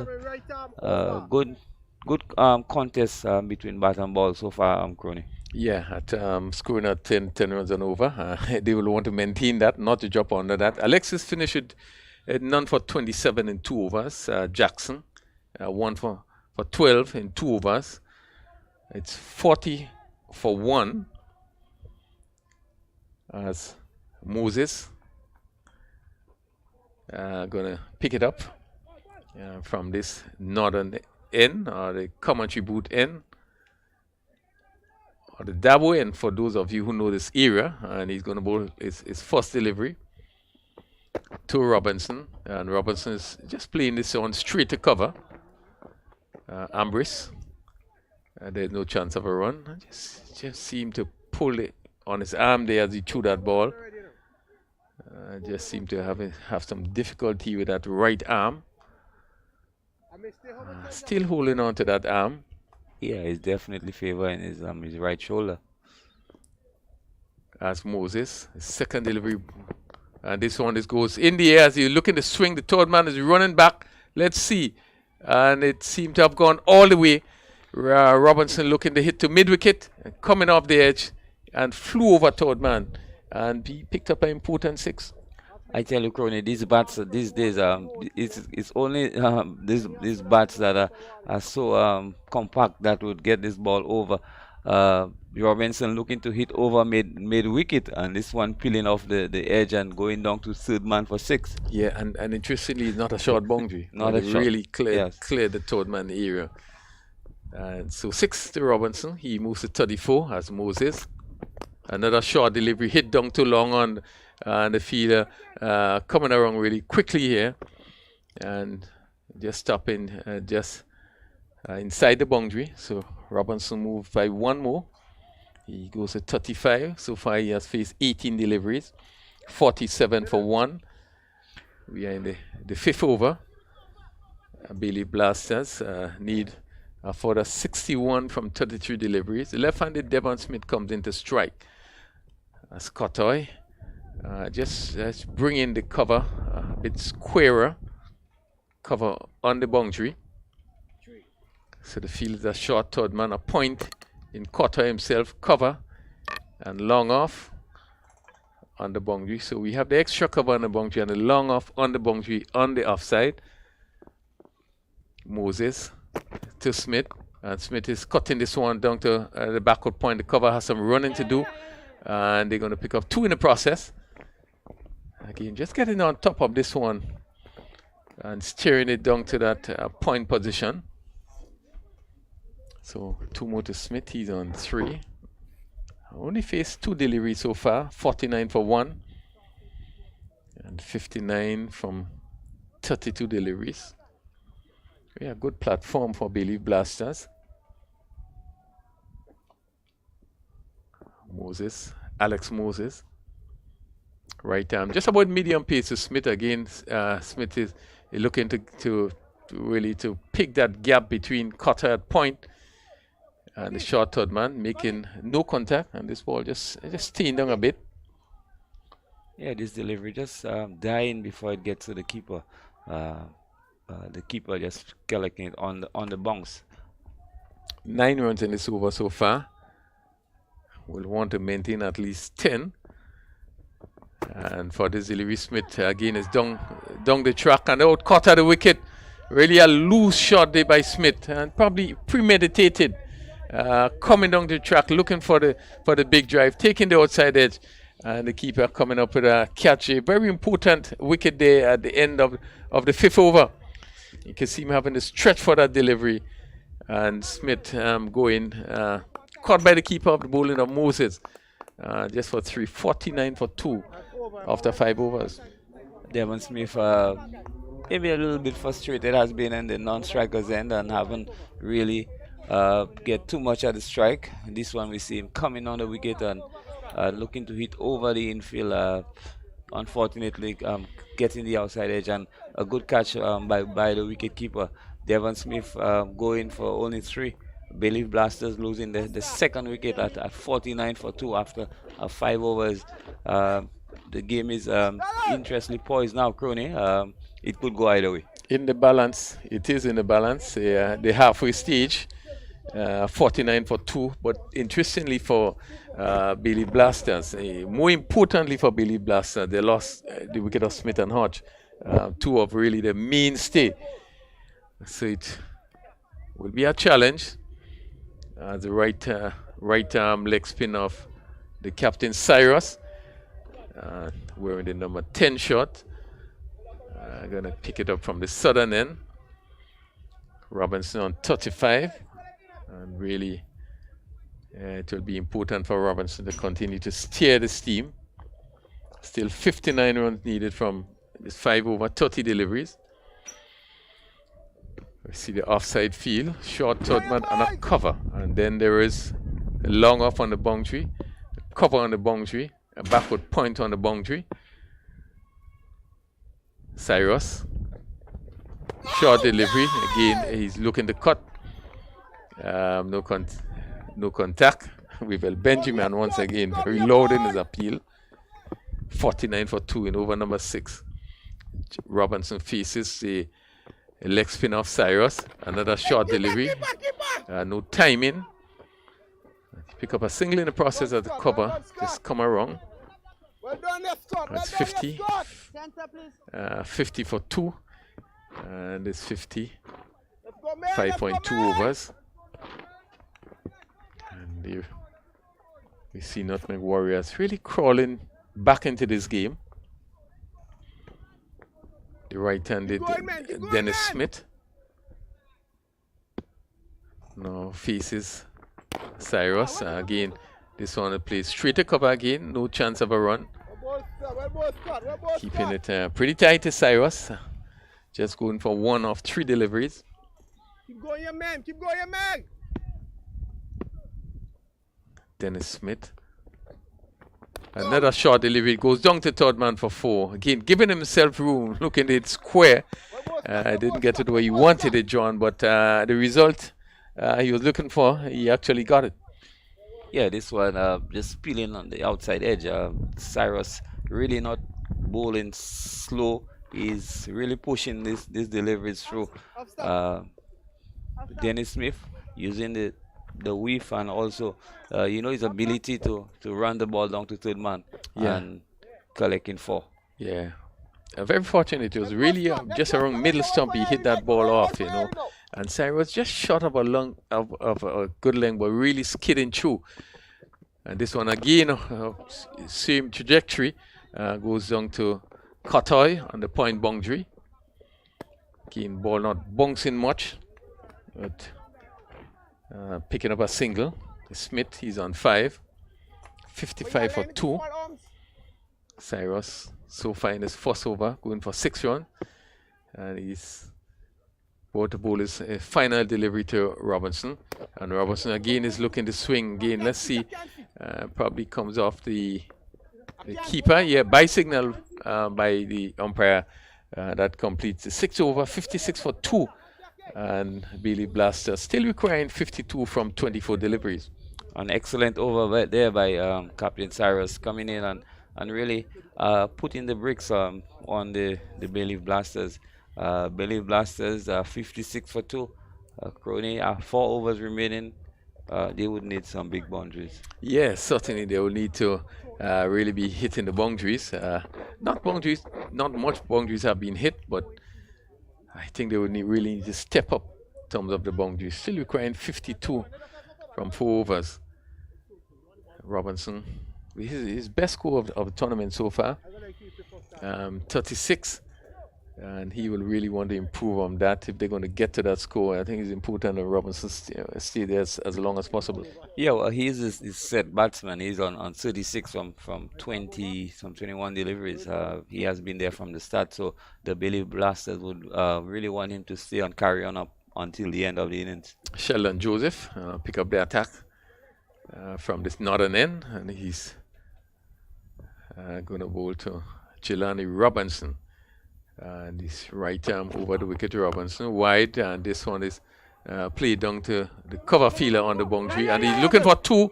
And let's see, he has to hurry, and will just miss that ball there. That ball came into Joseph, and he actually missed it. And we probably have a chance to look at the replay there, but to really just look at those Smith was in some trouble there. But they got you for 2 runs. Yeah, bad miss there by the bowler Joseph. This one coming in from the fielder Ambrison. Really should have collected it. It wasn't the best of throws, but he still could have made a better effort. Again, very wide of the off stump. Signal wide. No ball. Yes, and no ball. It was really off the square, totally. So, again, not a good bowling by Joseph. Score moves to 59. So free hit. As Joseph into Robinson. And Robinson looking to swing. Where does this one go down to mid-wicket? And they're going to come back for 2 runs, Kotoy. And having to come around to feel it. So 2 more to Robinson. He moves to 40. 61 for 2. As Robinson. Sheldon Joseph just been a little bit wide as he's up to the ball to Robinson. Another wide delivery and hits straight. And not getting hold of it. So the fielder coming off the long on boundary. Being able to stop it just before he crossed the boundary. So another single to Robinson, moves to 4-1. Joseph intent really to keep bowling wide off the off stump. And Robinson having to reach for this one. Probably would be advised maybe to just to change his guard a bit, Smith. And Smith trying a reverse sweep there, making no contact. Again outside the off stump. Ill-advised shot. Well, he could have hit straight and cleared the long off. Yeah, Dennis Smith looking to scoop this one over a short fine leg. Joseph saying to the batsman, if you want me, come and get me outside off stump. Outside off stump again. Smith hit to cover. And the fielder they move into his left. Cuts it. Stop into his left. So just one to Smith. 63 for 2. Wouldn't be 2 for top. Avoid giving away the singles. Still 45 needed from 19 deliveries. So we do have a match on. As the right-handed Robinson faces. Again, he hitting straight. Let's see again. Not getting hold of it. The long off fielder in Cyrus coming around. So just a single conceded as it completes the 7th over. It's 64 for 2. And not a bad over in terms of run, just going for 8. So after 7 overs, it's 64 for 2. And the Bayleaf Blasters requiring 44 from 18 deliveries. Yes, and a decent over. Really, a thinking over, I would think, from Joseph. Bowling wide, you could see him deliberately looking to bowl the delivery outside of stump, wide outside the off stump. Really telling Jelani Robinson and Dennis Smith, if you want to hit me, you have to come outside off stump, get me outside off stump. So a very good over there by Joseph. Yeah, good over, Joseph. First over going for 8. So both batsmen will have to find a way to find some boundaries. Still 44 runs required. And Cyrus just going for 6 in his first over. And Robinson on 42 to face Cyrus. And this one, Kane is looking to pull quick delivery again, staying down. And Cyrus is bowling just on a goodish leg, but being able to get the ball ready to skid through. And Robinson didn't know much about this delivery. He faced another delivery from Cyrus again, shorter delivery hit to mid-wicket. Again, not getting hold of it, but you're going to pick up 2 runs. The fielder at mid-wicket on the boundary, having to run to his right. Would need a lot more than the 1s and the 2s. 66 for 2. Cyrus over the wicket to bowl to Robinson. Robinson swinging this one down to mid-wicket. Let's see. Goes clear the mid-wicket boundary for 6. Good shot. Again, shortish in length, and he was able to really pick this one up and hit it over a straightish mid-wicket for 6. Yeah, short delivery there by Cyrus, asking to be hit really. And this one, Jelani Robinson really getting in control of this one and hitting it over deep mid-wicket for a magnificent 6. Yeah, you'll want to hit much more. 72 for 2. Cyrus to Robinson. Robinson is again swinging this one, no timing. Goes down to long on. And the amble under the single. So Robinson's 50, he's 51. He really has played a good hand. Current run rate 9.52. And they require run rate just about 15. So they really need to step it up as Dennis Smith. It's hitting straight, and this goes back past the bowler down to long on. Again, no timing, only 1 run conceded. It's 74 for 2. Cyrus in this over so far going for 10. We are in the 8th over. Robinson on 51 faces Cyrus. Again, missing his run there.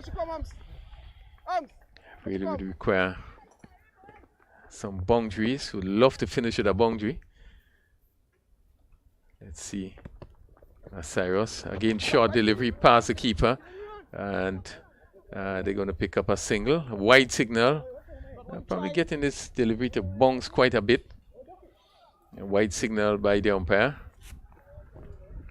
And really, that wide have been called because of the bounce there. 76 for 2. So Smith. And Smith is hitting this one. Where does it go? Down to long off. It will drop short of the field at long off. And the amble a single. That brings the 8 over to an end. 77 for 2. 51 Robinson from 30 deliveries. Smith on 8 from 7 deliveries. 31 required from 12 deliveries. Yeah, another good over by Cyrus. Just keeping the batsman in check. With 31 runs required from only 12 deliveries. At 15 runs and over, the Bayleaf Blasters would really need some big overs from Ekroni. Yeah, I think this 9th over would be a critical over, which would probably give you an indication to what direction this game is going to go. 31 needed from 12 deliveries. We do have quite a few spectators sitting in the stands. We expect quite a bit of persons to come in later on today. We do have another big game on, second game, as this ball is taken somewhere on the pad again. Smith looking to play somewhere on the onside. Joseph in his second over. His first over just going for 8. They will really need to step it up with some boundaries in this particular over. 78 for 1. Just 11 deliveries remaining. Robinson has played a good hand so far on 51. But really would need this over to be a big over. Started with a leg by. It's Joseph. Robinson is hitting this one again down to long on. Again, no timing. This thing that he probably would need to look to change his guard. No, Joseph is bowling wide off the off stump. And you could see Robinson just having to reach for the delivery. I've seen it happening since the previous over. Sometimes it calls for adjustment in your technique. Smith, full toss. Only able to hit down to mid-wicket cutter, moving quickly around. Again, as we see fielders on the leg side, all getting into position to see if whatever over chose, if the ball did pass the keeper. So just another single, and Bayleaf Blasters will need much more than a single.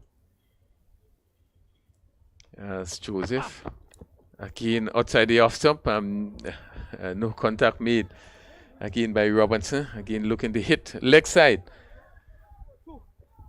Yeah, Robinson pulling away from the deliveries from the previous over, and this over similar stroke play by Robinson. A wide delivery and hit down to cover. Yeah, Joseph really would be happy with this one. I think if he allowed this one to go through, it would have been signal wide. So it's getting more and more difficult. 27 from 7 deliveries. And Joseph in his second over, just going for 11 with 1 delivery to complete his second over. So really a strong reply by this one. Pitch up, hit straight, and this one, let's see, still lack of time in the fielder comes across and missed it, and probably just seemed to clear the boundary for 6. Again, a bit of collision there, as we see Cyrus. It seems as we look at the replay, and this ball just let's see. Yeah, just a bit of collision there. Just clear the long off boundary for 6. And the fielder is still down as the The physio just comes out here, just doing a little bit of work on his back there. And the seem to be okay. Seem to be up a bit. Cyrus there, but a good finish. 6 coming in the last over. 87 for 2. But still a challenge. Still to get to some 21 in the last over. Yeah, this last delivery from Joseph, the batsman Smith, looking well, hitting this one back over the bowler's head for 6. Luckily for the fielders, the collision was mild. Currently could have been much serious, but it's good that they are okay. So 21 of 6 deliveries. Definitely, the batsmen from Bayleaf Blasters would have to go all out. Yeah, it'll be very important that you start this over with a boundary. 21 from 6 delivery. Nutmeg Warriors would have done very well to pull this one back. Just going 107. Alex Moses, who only went for 9 in his first over, is coming from that southern end. And Robinson, who had been there from the start, opened the batting, 53 from 33 deliveries. This will really have to be a big over if Bayleaf Blasters going to come through. Nutmeg Warriors would feel the better team going into this last over. Short third man, a point in Kotoy. Cover point on the boundary. Cover in Cyrus, just moving into position.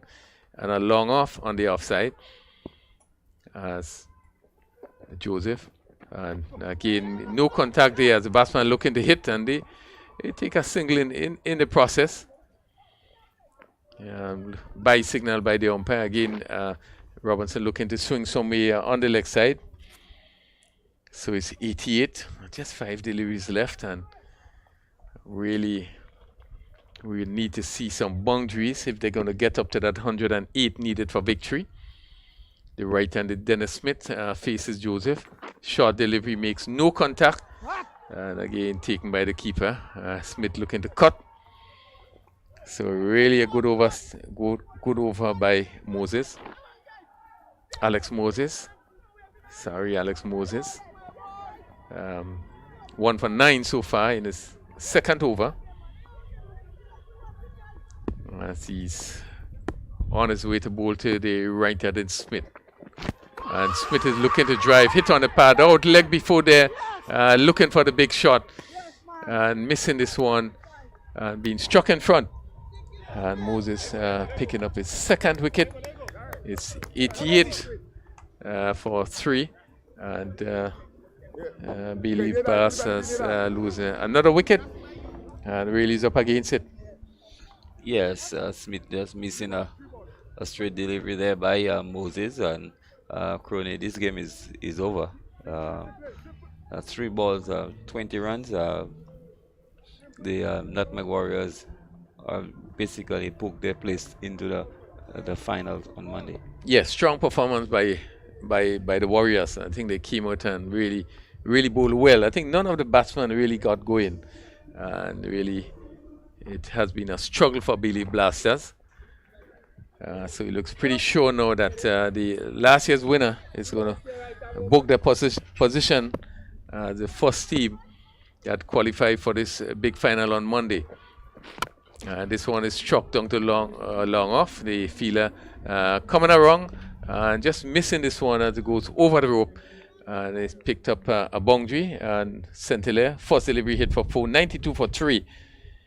But just with 2 deliveries left, really, it's very difficult unless we see some extras. So 92 for 3 into the 10th over. Robinson batting right through, was on 53. Saint-Hilaire first delivery hit for 4. But 16 needed from 2 deliveries. As Alex Moses, 2 for 13 so far. This one is struck with. This one goes over long off. A good hit by Saint-Hilaire. Just picking this one up and lofting it over long off a 6 foot. certainly it's a bit too late.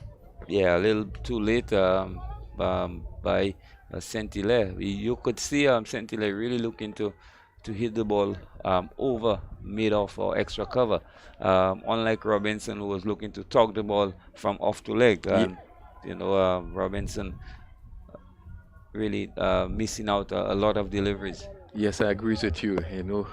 He's not looking to pull to swing leg, but hitting off. Just come a bit too late as Moses' final delivery, and this one is hit down to cover. They're going to amble a single, and really has been a comprehensive victory for Nutmeg Warriors, booking their place into the finals of the second edition of the T20 Dream 11 tournament, winning there convincingly by defeating the Bayleaf Blasters. They only got up to 99 for 3 of their 10 overs, and they comfortably booking a place into the finals. Yes, a solid performance by Nutmeg Warriors, both with bat and ball. They started slow this morning, but they picked up momentum in the innings, and coming out to defend 109. Really didn't let Bayleaf Blasters get off at all. The Bayleaf Blasters innings never got off the mark, and never there was no partnership of note, and they kept losing wickets at regular intervals, and Nutmeg Warriors winning here by 8 runs. A very good victory. Yeah, very good victory, and we saw when the Nutmeg Warriors batted first. You could see some planning. You could see some intent in terms of the batting. In that they started off rather carefully in terms of the batting. Didn't try to do anything too much, but I thought that Bayleaf Blasters also bowled very well, and one could say the first half of this encounter was very competitive. I thought they were good bowling, and Nutmeg Warriors started off very carefully in terms of the batting, and they did get up to 107, and we, from where we sit here, we felt it was probably 10-15 runs short. But they came back strongly, never allowed the Bayleaf Blasters to get off. And as such, they always were in the back seat looking to make up. And as such, just fell 8 runs short. And I think Nutmeg Warriors deservedly, played the better cricket all wrong and came with victory and having qualified, winning this game by 8 runs. Yes, very true, Crony.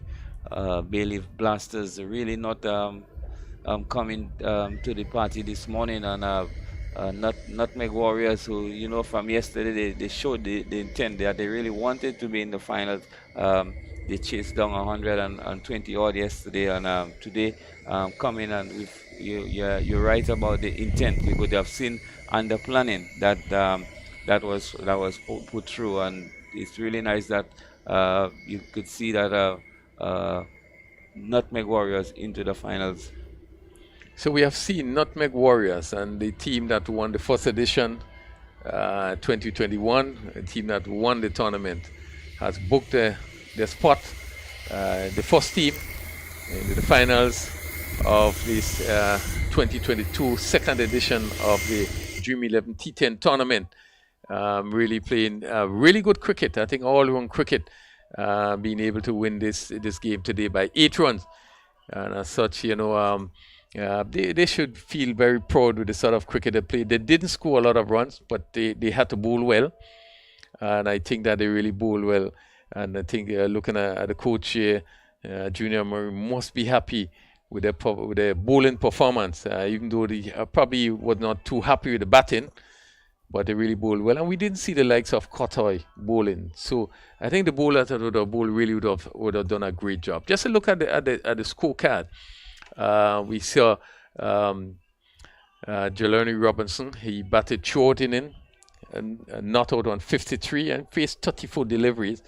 Cavan Hodge never really get going. He went very early for 9 after playing really a good shot down to mid wicket for 4, and looked the part.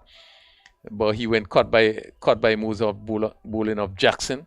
Devon Smith didn't last long. He was caught by Benjamin of the bowling of Moses for 3 from 4 deliveries. Dennis Smith, LBW Moses for 15, 12 deliveries, and Saint-Hilaire not out 11 from 3 deliveries, 99 for 3 after 10 overs. and really have been, with the exception of Robertson, who we thought probably should have gone on quite a lot more.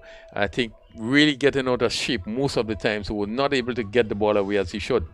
Yeah, Robinson struggled a bit as the innings progressed. Really looking to talk the ball to mid wicket instead of playing over extra cover or long on. So really and truly disappointing batting effort by Bayleaf Blasters. I'm sure they know it. They know that it's the total was it's something that they could have achieved, but they miss out. But really and truly, the Bayleaf Blasters have some work to do. They still have another chance to get into the finals because of the structure of the tournament.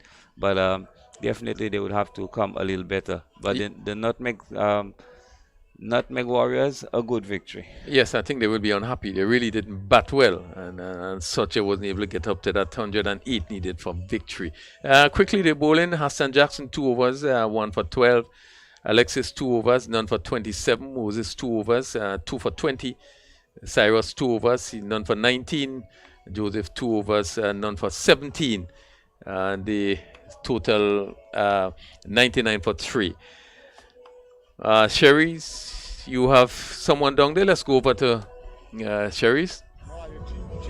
At the end of the qualifying match this morning, we have the Nutmeg Warriors sailing their way to the finals of the second edition of the Dream 11 Spice T10 competition. To present the Player of the Match award this afternoon, we have Mr. Andy Noel, the first Vice President of the Grenada Cricket Association. And the Player of the Match this morning is Mr. Sunil Ambrose of the Nutmeg Warriors, scoring a crucial 37 runs.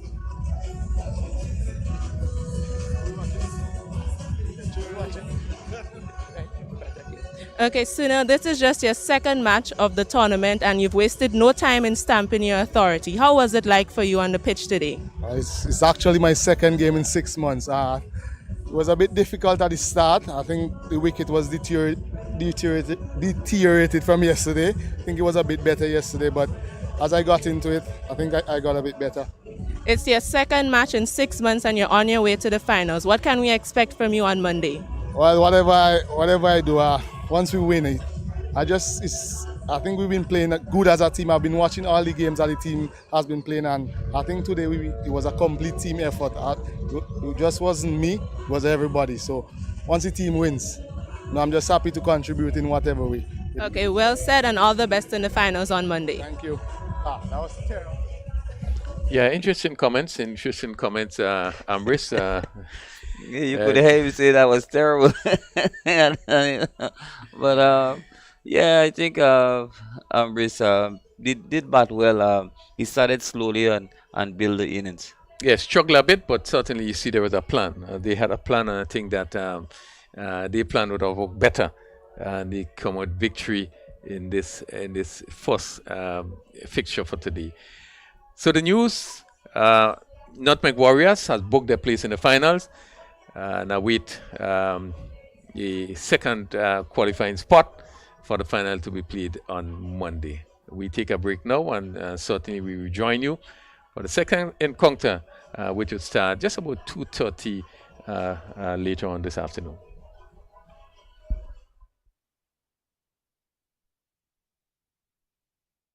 Imagine having the home of your dreams. Imagine investing in that piece of property you can call your own. Imagine finally doing that home improvement project you've always been thinking about.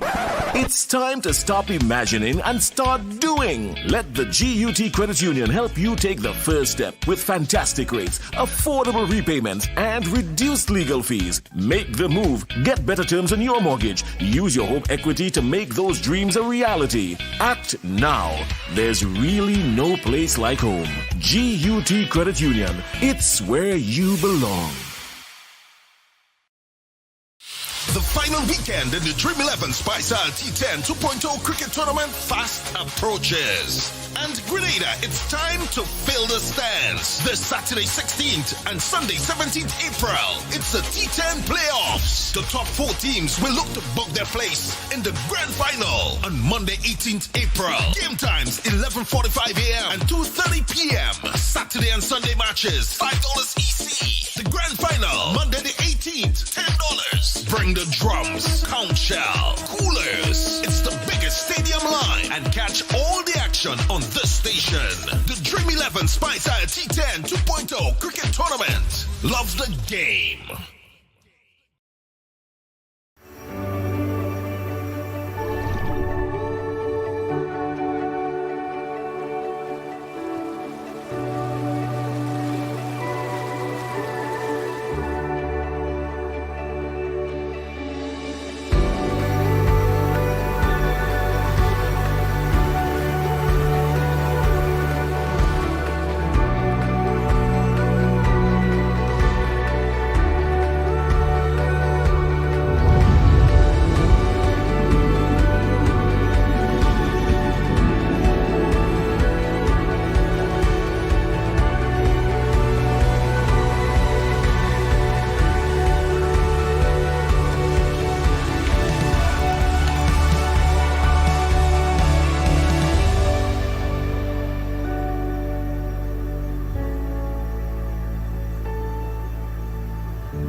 Energy. The world runs on it every day. Good morning. Welcome to Seoul. Hi. Hi. And when we put the best of the Caribbean together with the energy we harness, everything runs so much smoother. Because at the end of the day, it's all about connecting people. Happy birthday, Dad. So, wherever your journey begins.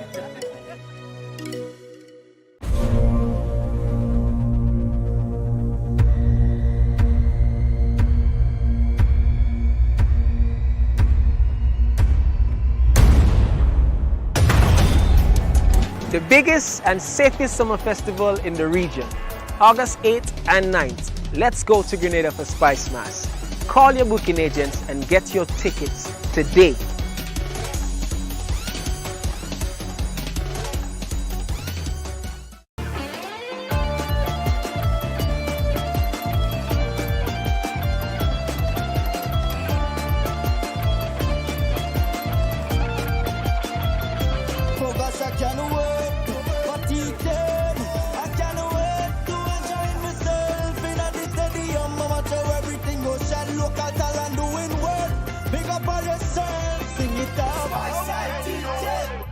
Enjoy this.